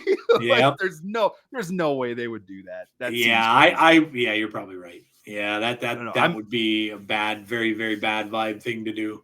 Yeah. Probably. Yeah. I am excited for a new track though, like a new thing to do. Mhm. Yep. Especially for Thors. I'll have the coolest looking Thors around, man. Yeah, man. That's I hope. hence your name, man. That had to be where you got the name from, man. That's my brother-in-law is a huge Thor fan. Thor fan. He absolutely loves it. It's his favorite Marvel character of all time. So I just ADD. Before I had a kid, I got a shirt that said, like, it just said FaThor on it. Had a definition like a dad but way mightier or something like that. I just thought it was goofy. And my original online name was Numinator. Because I was 15 and I was like, Terminator and Terminator, we'll combine them. Here we go. It's terrible. And so when I was having kids, or when I was about to have my son, I was like, I'll change things up and we'll grow up as far as our name goes. So I figured that fit the best. And then that was before I was doing Marvel Snap stuff. So had something to do with Thor, but it was mainly I have a big beard and lots of hair. So I'm Thor-esque. That's awesome, man. Yeah, I love it. Yeah, I was going to ask you what the origin of the name was. I knew it had to be Thor something. Yes. That's awesome, dude. That's really cool. But yeah, this is something to look forward to in February. So there you go. All right. We're going to go to, let's talk about, we talked about the cards already a little bit. Tell me about, we talked about Bruce Banner, but what about Doom? What did you think of Doom 2099? Oh, I love it. Me too. And it's for the same, people sweated over it because that's what happens, right? But I love that it brings me back a year to when the world wasn't as difficult for me, where I didn't have to think for 40 to 50 seconds per turn to be like, am I putting all the cards in the right places? No, you play one freaking card. It spits out a Doom, and then you play Doom on 6. Oh, like it's a refreshing card. It's quite powerful. Yeah. As far as power spread goes. Oh yeah. But it's not tall enough to like beat a lot of decks either. So I love it. It was my most anticipated card of the month, and I think it lived up to all of my hopes and dreams. Yeah, I liked it too. I thought it was fun to play, and just something different. Something, I love how it's very cool for the lore part of it. And again, the 29.99 comics are some of my favorites. That's where obviously you had Spider-Man from, Doom. This is the same Dr. Doom that is in the current MCU. So this is Victor Von Doom. He somehow gets teleported into 2099, and that's what and when he gets there, Latveria is being ruled over by someone else who has all of these bots, these robots and stuff. So the whole thing kind of fits in. But yeah, that's awesome. I like this card. I thought it was a lot of fun, and I had fun with the Doom and Doom deck. And I do agree. I think primarily so far this month, this is probably my favorite card outside of Galacta. I like Galacta a lot. I think Galacta's just a powerful card. I wouldn't be surprised if we see her toned down a bit because she's just really powerful for what she does. But yeah, I enjoyed this deck. I know a lot of people said they were getting sick of it. Oh, everybody's playing it, but Yes. That's look. That's how it's going to be. I mean, You if just you put have US Agent into any deck Yeah. and you at Mhm. least win a lane. It doesn't matter. Yep. Like you have agency. You have a bunch of other cards that can deal with it. It's Yep. okay. You got US the Agent decks. or a Red Guardian. Stick a Red Guardian Yeah. and you can shut him off, or you can shut off one of the Doom bots at least to stop from, Yes. Yep. Yeah. But yeah, no, I thought this was good. I thought this was a really, really fun card. Good. All right, so let's look into the future a little bit, and we'll go to this one. Obviously, tomorrow's card, our last card of Marvel Rivals for the month. I gotta ask, worst card back ever. Worst card back ever for Infinite. Do you think this month with the Marvel For this Rivals? month? Oh, it's so bad. I didn't look at it. I have 2 stock backs that I use all the time. Oh, okay. It's just, and dude, I didn't even pay attention. Is it yellow? It's just stripy yellow, or what is it? yellow with the it's so bad. Okay. It's just a logo. And many ways they could have done that better. Like, I'm like, dude, and I heard Super Tech God on his video today about variants, and he was talking about the Marvel Rivals variants, and he said they don't even have animation. Like when you split them. Oh, really? Yeah, he said there's no animation to them. And I'm like, that's just bad. Like, why wouldn't you want to do that, The ones that are the rival ones in particular that have like the yellow card back that has the rival symbol on it. Yeah, they don't animate. And I didn't even realize that until he said that. And I'm like, dude, that sucks. I don't think I got any of them. I have the Magneto because I think I got it from Twitch. Oh, yeah. That Magneto is fantastic though. That's a tough looking Magneto. Like I like the look of him. He's like all like buffed out and stuff, man. Like he's huge. I don't want to fight him. Yeah, no. I mean, he looks the part of a tank in Rivals. That's what he is. He looks the part of a tank. He's huge. Right. But no, yeah, that is cool. It's cool looking art. It's cool looking card. But yeah, it's a shame they didn't animate them. That's a little weird. But yeah, what could you do? I do wonder why. I feel like there's been so much secretive stuff within Snap because of the pairing with Rivals, the crossover with Rivals. I feel like it's made, I don't know. That's a completely different tangent for a very different, longer conversation that we don't have to worry about. But I think that the time frame from making those cards and variants, it doesn't feel like they've had as much to do that, I guess. Yeah. There's been a lot of development and a lot of different things going on. And they didn't even announce that it was Marvel Rivals season until like a month ago, right? Like it was. Yeah, I think people figured it out, but yeah, they held it back forever. Yeah, it wasn't given until like almost like 2 weeks or so beforehand. Okay. So I thought it was pretty close. But Rivals is doing something else here too. They just came out with a thing saying available January 3rd. Marvel Rivals, and I saw this on there. I would not have known if I didn't look on Instagram. It said, we're teaming up with Marvel Snap, Marvel Puzzle Quest, and Marvel Future Fight to bring you a brand new collaboration available on January 3rd. What? I don't know what it is here. I found it on their Discord. What? I have no idea what it is. Well, I was not Discord. Sorry, their Instagram. I just happened to be on Instagram, and I said, and I favorited Marvel Rivals, and I read this today. It says we're teaming up with Marvel Snap, Marvel Puzzle Quest, and Marvel Future Fight to bring you a brand new collaboration available on January 3rd. Don't know what it is. So that's interesting. Because, like, are you in the content creator program for Marvel Snap? I am not. I put an application in for it, but I know I don't have a lot of YouTube subs and all that kind of stuff, so I wasn't sure if I might get the junior one because I heard the kids Snap and No Big Deal say they got in the junior one, so I might end up getting that. But they even told me they applied for it back in February and just got it like last month, so it takes a while. But yeah, I've been in it for a little bit. I have no idea what the collab. I didn't know that there was anything that was happening. So that's I had no idea until I read that. Yeah, I heard it here first, folks. See, there you go. And maybe you listeners are hearing it first as well. I just saw it on Instagram today. I'm like, what is this? All right. Okay. What day of the week is that? Friday? July the 3rd. Oh, July, not no, January. January, not July, January. Sorry, my bad. Oh, okay. All right. January So that's 3rd. sooner. It is a Friday. Friday, okay. January, July, January. Oh my God, January Leagues. 3rd. It's got to be leagues. They're bringing leagues back somehow, but I don't know how it works. Oh, you heard it here first, folks. Okay. FaThor guessed that it's a league. Means nothing. I don't know crap. So it probably means that the league prize will be a Marvel Rivals card. Sure. Yeah. Okay. That makes Don't we sense. need Uncle Ben or something still? Maybe it's Uncle Ben time finally. Oh my God, Uncle Ben. You heard it here Uncle first, Ben. folks. Dude, I want that card. That card, and like when you look through the list of cards that have not been made yet, when you look through that list of cards, there were 2 cards I wanted: Uncle Ben and J. Jonah Jameson, because I want the Rude emotes.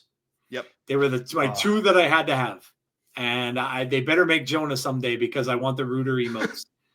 I feel like there's got to be something. There's got to be. That's probably what it is. Something like that. Yeah, that's probably what it is. They'll announce it at some point, but yeah. Well, there you go. It's on a Friday. That makes the most sense to me. Maybe we ruined it. We ruined the surprise. We ruined it with guessing. So much for my creator program dreams. That probably went down the toilet too. Like he's the guy who just spoiled the whole damn thing. If I got any of that right, freaking, they're gonna be knocking on my doors so fast. So I just need to clarify. I literally know nothing. Glenn Jones. Okay, he knows nothing. I'm not an avocado, bud. He doesn't know anything. We guessed. It's all guesswork.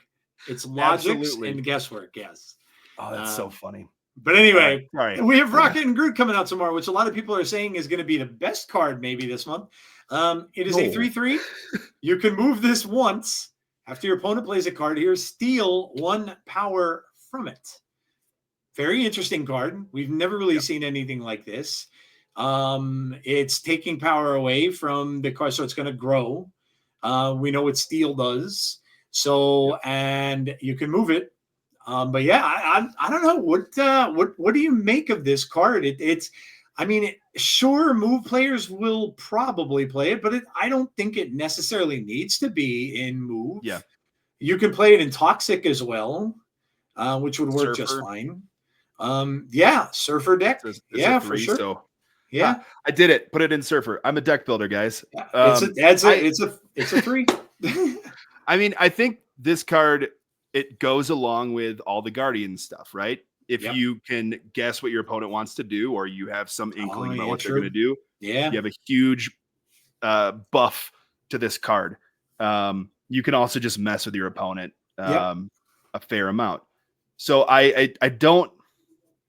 I could be wrong. It's fine. Whatever. I don't think it'll be the best card. I think Doom. It's probably Galacta's number 1. Doom I would agree. This I is still third. think Galacta is the best one. Yeah. I feel like this. It feels like it could go in almost anything, but it shouldn't at the same time. It just seems kind of fun. It does. It seems like it'll kind of help you. One, if you are playing a Guardians deck, just chuck it in there and then use your knowledge of your opponents to do whatever. But any deck that's uber telegraphed, it's gonna get hit pretty hard. And it's not once per turn. That is a thing that I learned just now. It's anytime they lay a card there. That's crazy. Yeah. I think that's gonna make it pretty freaking awesome. Yeah. But I'm excited for it. I will be getting it because collection complete. Yeah. And I will remain that way. So I think it'll be fun. I think I love that it has that synergy and same idea as the other Guardians cards do. Yep. I like how it's the first team up card we have too. Which is cool. They're trying some stuff out this season. They are. It feels better than the other thing they tried. So. And look, like, in the February season, we're getting a shield for Captain America. It's going to be able to bounce around the board back and forth from one cap to the other. I mean, come on. I'm so excited for that card. Oh, me too. I'm so excited for that card. Me too. Such nonsense. And I am definitely going to have both caps on the board and bounce the shield back and forth. Yes. because everybody had said, Absolutely. why isn't Captain America better? Well, now you're getting a shield for him that's going to make him better. Yep. So yeah, you're right. They are trying different things, and I think that's cool too. That's another reason. That's another way you grow, is you have to make things different. You have to keep things fresh, do different things, and look at old card games. Like Glenn Jones came from Magic. Magic had artifacts. Magic had counterspells. Magic had, a whole bunch of different types of things. You can start incorporating all that stuff. You're only gonna, Marvel has a ton of heroes that you'll have forever. You can probably be making this game for 20 years and you won't run out of heroes because they have so many. But you can also now do, we've had weapons before, we had Thor's hammer and stuff like that, but you can keep doing that kind of stuff. You can do team ups. You can do imagine doing a Fantastic Four card where all 4 of them are in the card. Or Oh, heck yeah. Imagine doing the Deadpool and Juggernaut thing and have the speedball whatever they called that, the where he threw Wolverine at the. Could you imagine the graphics for that? Could you imagine if they could do that and see the Wolverine get tossed across the board and hit your opponent's card? I'm like, oh my god, that's fantastic. Yeah, that would be awesome, man. Yeah, I think this is what keeps the game fun, and just keep making new stuff like this. And yeah, I agree with you. I think it's going to be a fun card. Is it going to be the best card out there? Probably not. It's not going to be better than Galactic, more than likely. And like you said, probably not as good as Doom. But somebody's going to find a home for this. And like I said, I named a few. Maybe you want to play a clog deck where you want to move stuff around a little bit. And it's going to suck power away from the things that your opponent is playing. Now it does say opponent. So if you were to play a Doc Ock or something and grab your opponent's card, it's not going to do anything to the card you grab. But yeah, I don't know. I think this is going to be cool. I think it's plenty powerful as is. Yeah. Right? If you're good enough, this single-handedly just enables Ajax. Yeah. Which is a weird thing to say with words. You don't necessarily need Hazmat to make it happen. That's true. Yeah. I think this is a very skill-based. I've played this for 2 years. I should hopefully be able to use this. It's that type of card. Yeah. And it seems really fun. It rewards those of us that have put too many hours into this card game, who just know what their opponent wants to do. So I'm excited. I think it'll be fun, but I don't think it beats out Doom 2099. Yeah, I would probably agree with you there. I think overall, I think generally the meta, I don't know that this is going to be a meta staple like Doom was. No. And it's not certainly going to create its own meta like Doom did. And won't live up to the power of Galactic probably either. But yeah, I would agree. I do. I think this is going to be fun to play. It's just another way of getting 2 characters that almost everyone loves, I think universally, to play at the same time. So, I think this is going to be. It's with high voltage as well. High voltage, you also have Lasher out there. So there's definitely this affliction sort of idea that they're going for. But very true. It's another fun card. To have fun with. Yeah, imagine that, having fun playing a card game. Weird. No, yeah, so weird. You should never do that, by the way. Don't have fun. Yeah. Oh my God, that's awesome. All right, so we're gonna peek a little bit into the next season. Now, this is obviously coming in January. This is the Thunderbolts season, I believe it's called. I'm not even sure the title of the season yet, but as you can see, this is what the season pass is going to be. You're going to get an Iron Patriot card. Is going to be the season pass card. Sentry variant, which looks cool. The Iron Patriot variant. You're getting the Dakin. Okay. The card backs are. Yeah, I'm not a big fan of Dakin. Dakin's Dakin never thrilled me, man. It's and then the card backs look neat. You got a shield there, the Iron Patriot shield. You got Ares on the other one. So yeah, looks pretty cool. And then let's look at Iron Patriot is a 2/3. He's an on reveal. Add a random 4, 5, or 6 cost card to your hand. If you're winning here after next turn, give it -4 cost. This continues the path of strong season pass cards. Yeah. They have been really, really good lately. Now, I get it. I understand why they want to do that. And the negative people will be like, whoa, they're just trying to sell. Well, yeah, of course they are. I mean, of course they are. Right. That's what they want to do. They want to make the season passes strong. They want to sell the season pass. There's no secret to that. Is this one as strong as Galacta was, or as the forerunners for it? I don't know. But what do you think? What do you think of Iron Patriot? So just to be clear, the next season apparently is called Dark Avengers. Dark Avengers. Thank you. Yes, you are correct. Which is not a thing that I'm thinking Thunderbolts with. in March. Yes. Yeah. It's all good. I don't know anything that's happening. Nope, you're right. I just Googled it quick. Google Dark knows Avengers. everything. Yes, makes sense. As far as the card goes, yeah, it gives me the conditions are tougher.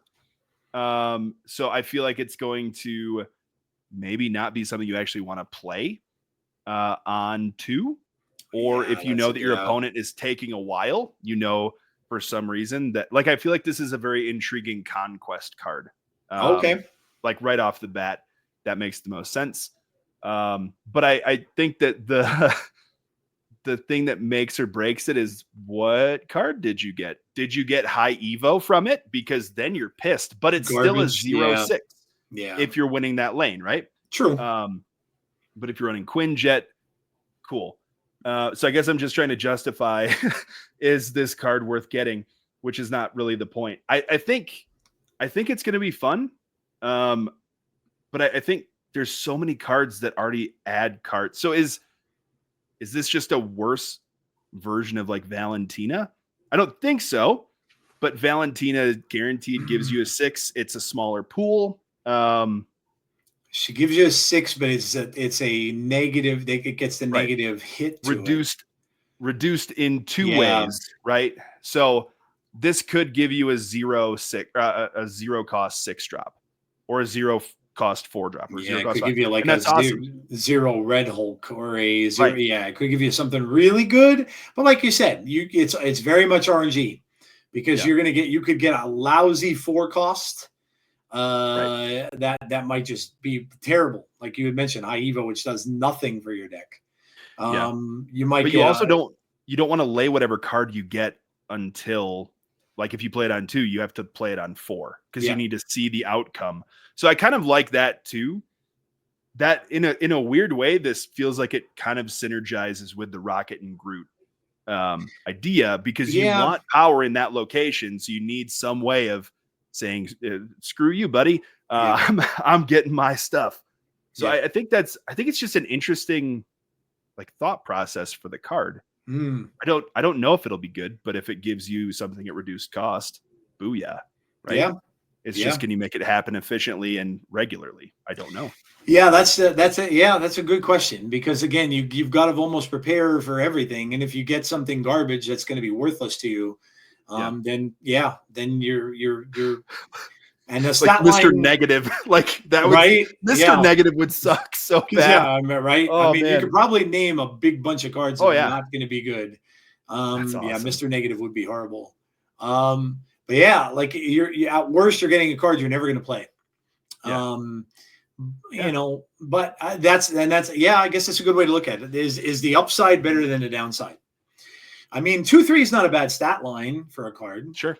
No, great. Just to play it for that, not isn't a bad thing, I guess. But yeah, it's interesting. Kind of brainstorming about it like that. You figure it's probably not going to be as good as Galactic, because Galacta's just so steady, and you just know what it's going to do. And you know what she's going to bring to the table. So you're probably right. This might be one that is a little iffy. And this is the first one they're going to be selling that brand new season pass for, by the way, which is going to cost more. $20. $20. It's $20. $20, and you're getting an abomination variant, by the way, just so you all know. I have bought every accelerated special season pass. I have paid too. $15 a month every single time. Yeah, I'm like, I do too. Why would you do this to me? You did not vet what's happening here very well. People are going to be pissed about this. I agree. I agree. There are a lot of people that I've spoken to that have been on the show and stuff with me that I've talked to that said that they will not now buy more than the regular one. that they're just going Oh. to buy the $10 one from now on, because they I said need it's to see it again before I actually make a judgment call on it. yeah, Like, I don't care about Abomination at all. I'm yeah, not like Yeah. Super Tech God will do it because he gets all the variants, Yep. right? So if you have your reasons to do it, sweet. But I need to look again at what you actually get, because it's hard, man. $20. I don't know why that Yeah. feels so much worse than 15. But it just does. But it does. It does. I agree. I mentioned that 2 weeks ago when they first announced that, and I'm like, I don't know. Like you're saying 20 as weighing to 15, but it just sounds like 20 is just bad. Like you can't justify the 20. Yeah. I don't know. I agree. I think that was a bad time to do that too. There's certain times when things are good. Certain times when you probably are like, yeah, you kind of maybe should have waited a little with that. But yeah, I don't know. It'll be interesting. The more I think about this card, though, I keep going down this rabbit hole of, I think it might actually not be that bad. Okay. If you just throw it into a Guardians deck, because that's all that you want, is to have them play cards on the other side of it. So it's a way of guaranteeing, hey, they're going to want to beat this, or else I could kick their butt very easily. Okay, so you're kind of doing it as a lure type thing. Yeah. Where you're luring them into play on the. Okay. Yeah. And so if you have Rocket and Star-Lord, or if you have Groot, or if you have Rocket and Groot, I think that's an interesting way of playing this card, because that's a lot of power already out in one location on turn 3. Yeah. And then you'll get a free card to play. I think that's the best fit mentally with where I'm coming from at this point. It's interesting. But, it is going to take some strategy, I think, to use this for sure. Because that's the thing. It's if you're winning here after next turn, give it a -4 cost. So if you want that bonus, you have to be winning the lane. Good. Yeah. Guardians would definitely do that. I mean, they're going to get the bonuses from them playing on the lane. So this feels like one of those like safety blade, like this is a card for people that are really good at the game. Safety blade Havoc special, where he's going to throw a Havoc in there and just keep beating you. Right. Yeah. Safety blade loves Havoc, man. I love Safety blade. He puts Havoc in so many decks, and I'm like, I don't know why he loves Havoc, but it works for him. Safety doesn't need energy. That's what we know about him. That is apparently so. He knows what's up. Yeah. I do. Yeah. I think that this card rewards good play, just like Rocket and Groot. Like it rewards you for kind of thinking ahead and having a strategy. Agreed. And that's not me. So oh well. That's true. Yeah, I'm probably gonna be screwed and suck at this too. Yeah, I hear you. That's all right. It's usually not me either, but we'll see. We shall see. It's coming very soon. So all right. So to finish this out, I just want to ask you some stuff. So first of all, give me what overall your take is on the game going forward, and what are some of the things that you really hope that we see fixed? And it doesn't have to be the same thing. I mean, I know generally it's going to be card acquisition. We all know that, things like that. But what are some of the things you are really looking forward to seeing come to Snap in this year? And obviously, what is your overall opinion on, just the overall state of the game and from a creator perspective as well? Yeah. I mean, the main thing that I think about, I talked about it on stream a little bit today too, is seeing new people start playing the game and people showing up in chat being like, hey, I just got this, trying to figure out how to play the game. I'm like, that's so weird that you started within the last 3 weeks.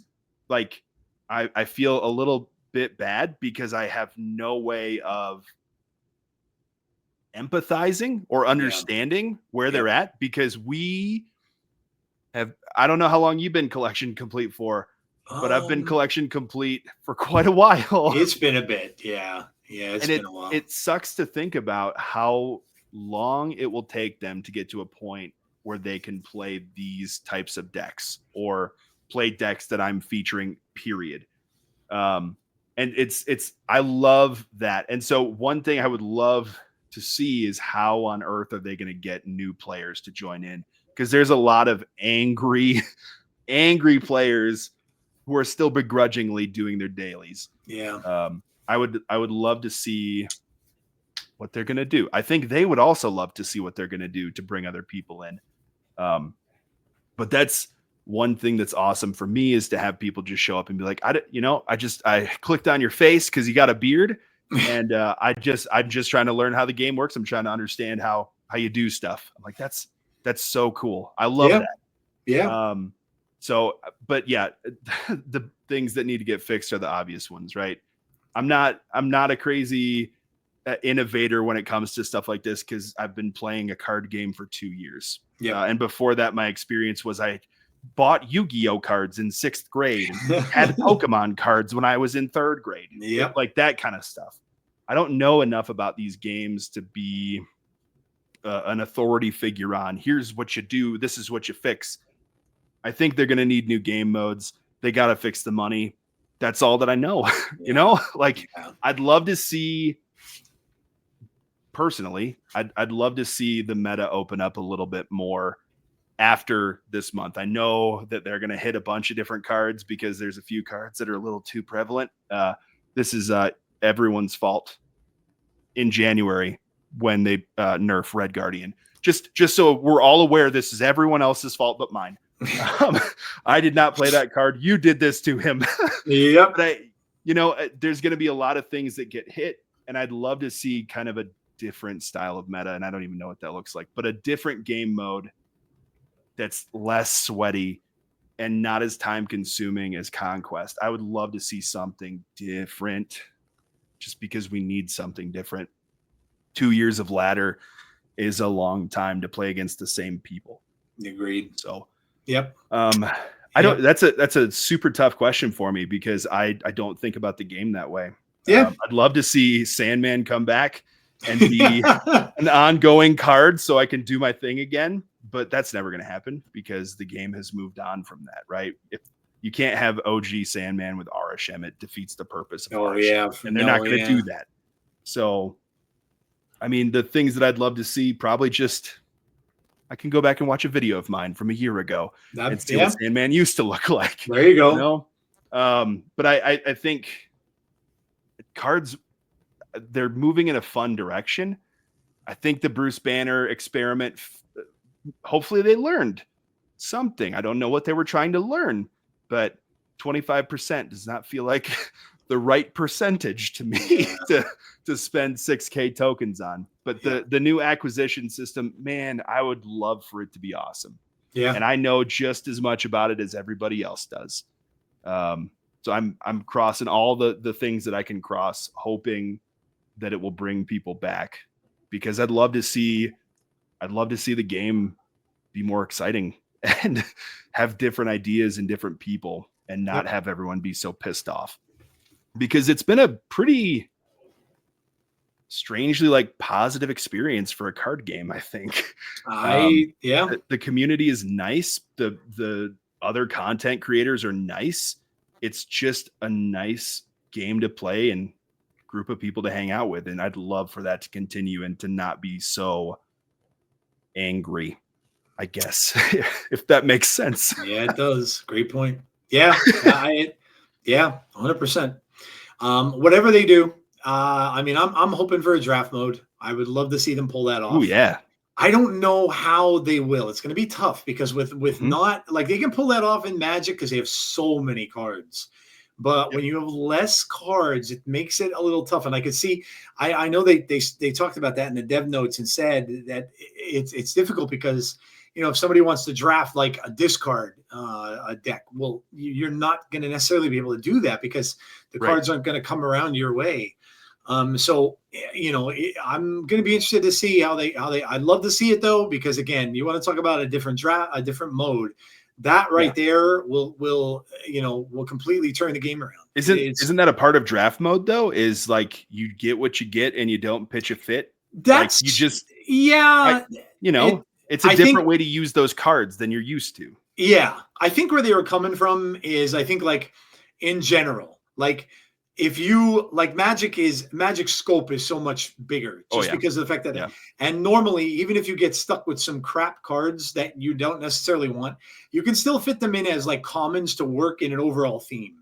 Sure. So, and I think they figure, well, we only have certain overall themes. So we only have discard. We have toxic. We don't have every theme. Yeah. So maybe we don't have enough cards that might fit into a theme deck like that. I don't know. I'm not sure. But yeah, that's what the fun of it is the fact that everybody's going to kind of be on the same playing field. You're not all going to have great cards. You may get one cool card. Like all of a sudden in draft mode, a card like Hulkling becomes one of the best cards in the game. Yeah. So it's your build around. It's your big boy that you somehow have to make work because it's what you got. Yep. I think that seems like way more fun, right? Oh, like, I agree. Yep. I imagine though you could have like an archetype starter. Like you're gonna start with these 2 cards in your deck, and we'll give you cards that kind of like they have the auto build feature, so it knows like, okay, we'll offer you a few cards in some of those decks. So they have enough data, I think, to make statistically that kind of thing work. Yeah. I just don't know if that kills it if it's not completely random, you know? Yeah. I don't know anything. I played Hearthstone's draft a little bit and I was like, I suck at this. I can't do this. So I quit and it cost me money. So I was never good at the Magic one either. I tried it, the Magic Online one, and did draft mode a few times and I was terrible at it. I played one live one. And I remember when I got back into Magic, maybe 10 years ago or so, I hadn't played for a while, and I went to a place that had one, and I thought, let me just do it. But I realized, number one, I didn't know what any of the cards were, which was kind of exciting, I guess, in a way, you know. And number two, I just went back to my old habits, and I made an all black deck, and I ended up winning, just because of the fact that I just kept everything the same color. So, but yeah, it could be fun. Draft is supposed to be a really fun mode. And I think if they do that, I think it's going to get people for sure playing the game. And I think it's going to get, like, you know, folks like yourself that stream it.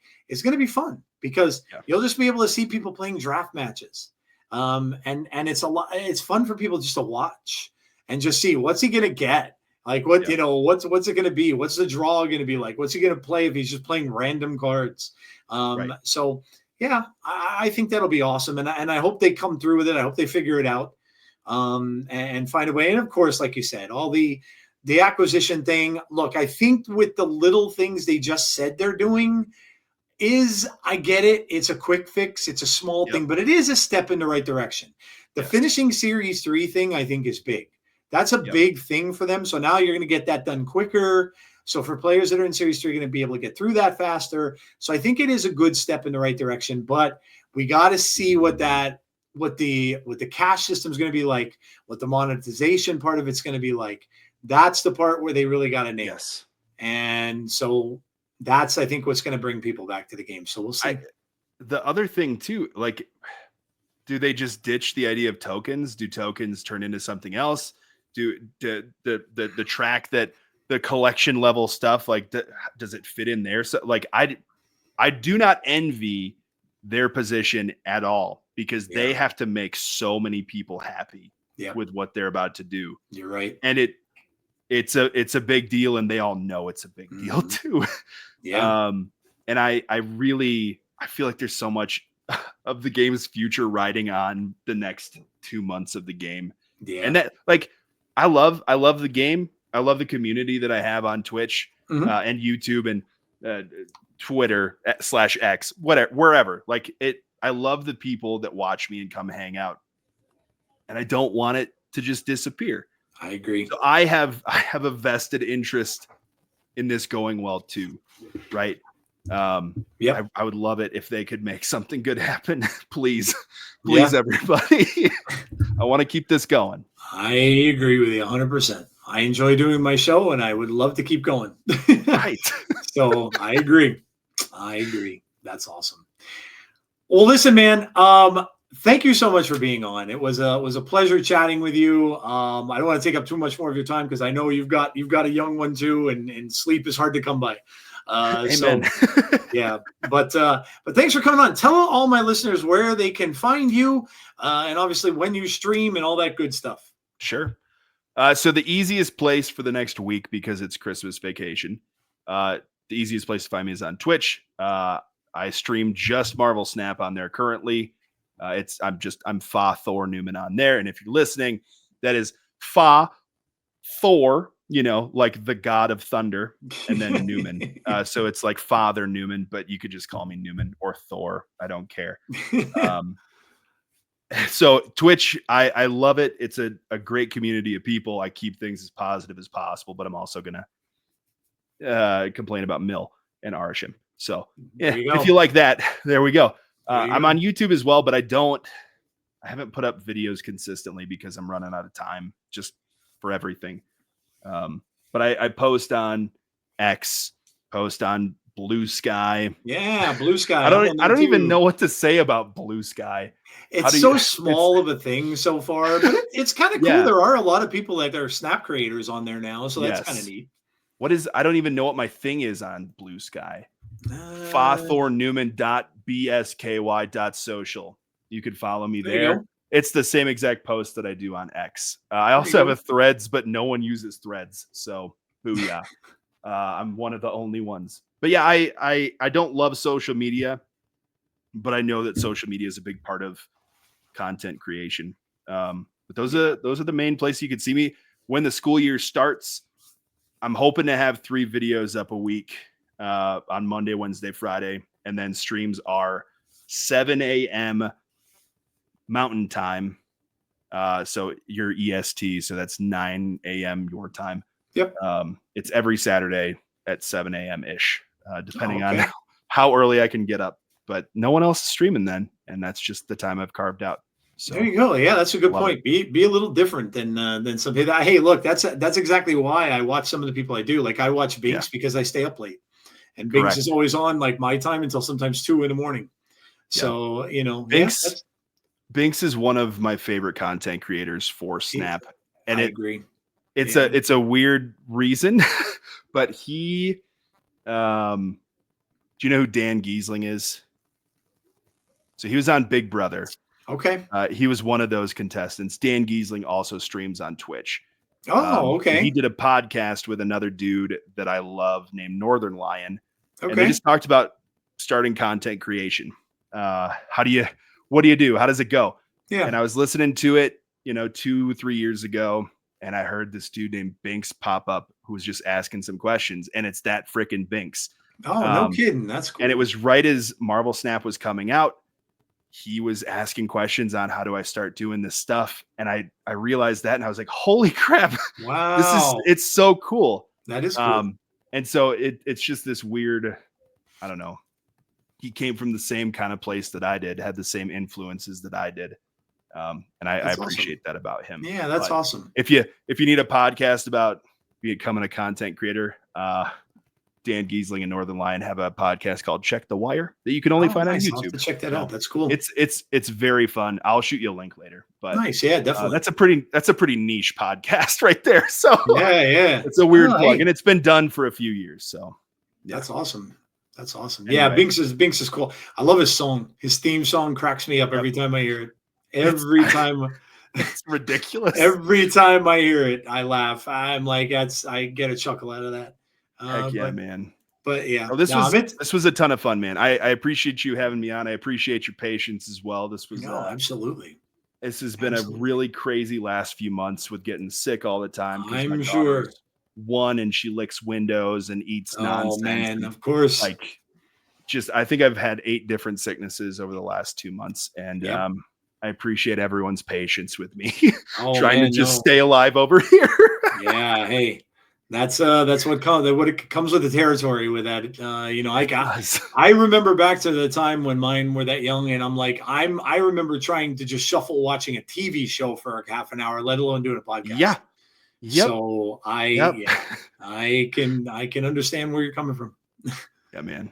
Yeah, no, I appreciate you coming out, man. It was awesome conversation. You are more than welcome to come back anytime. And I'll definitely pop in one of these days when I'm around in the morning, and I'll pop in one of your streams and check it out for sure. Appreciate it. So yeah, awesome. Very cool, guys. Well, that is going to do it for this episode of Snap Decisions. And again, I thank my guest, FaThorNewman, for being on. It was an awesome conversation. Make sure you go and check out his Twitch channel. And also, as far as my show is concerned, tomorrow I will have my weekly pod out. We'll be talking about Rocket and Groot in the comic books. So tune in for that episode tomorrow. We'll be just on audio again. I'll go back to the live one the following week. I'm not going to do a live podcast tomorrow because it's New Year's Eve, and probably not too many people are going to be watching this podcast, I don't think, tomorrow night. So I'll refrain from that and just do the audio one for the week. And then, then the following week, I will more than likely have another guest on. And then, of course, the live show will be back next Tuesday as well. Thank you to all of those who do watch and do listen. If you're going to be watching it on YouTube, please make sure you subscribe to the channel, which I will, by the way, fix the link on my Twitter. Thanks to FaThor for letting me know about that.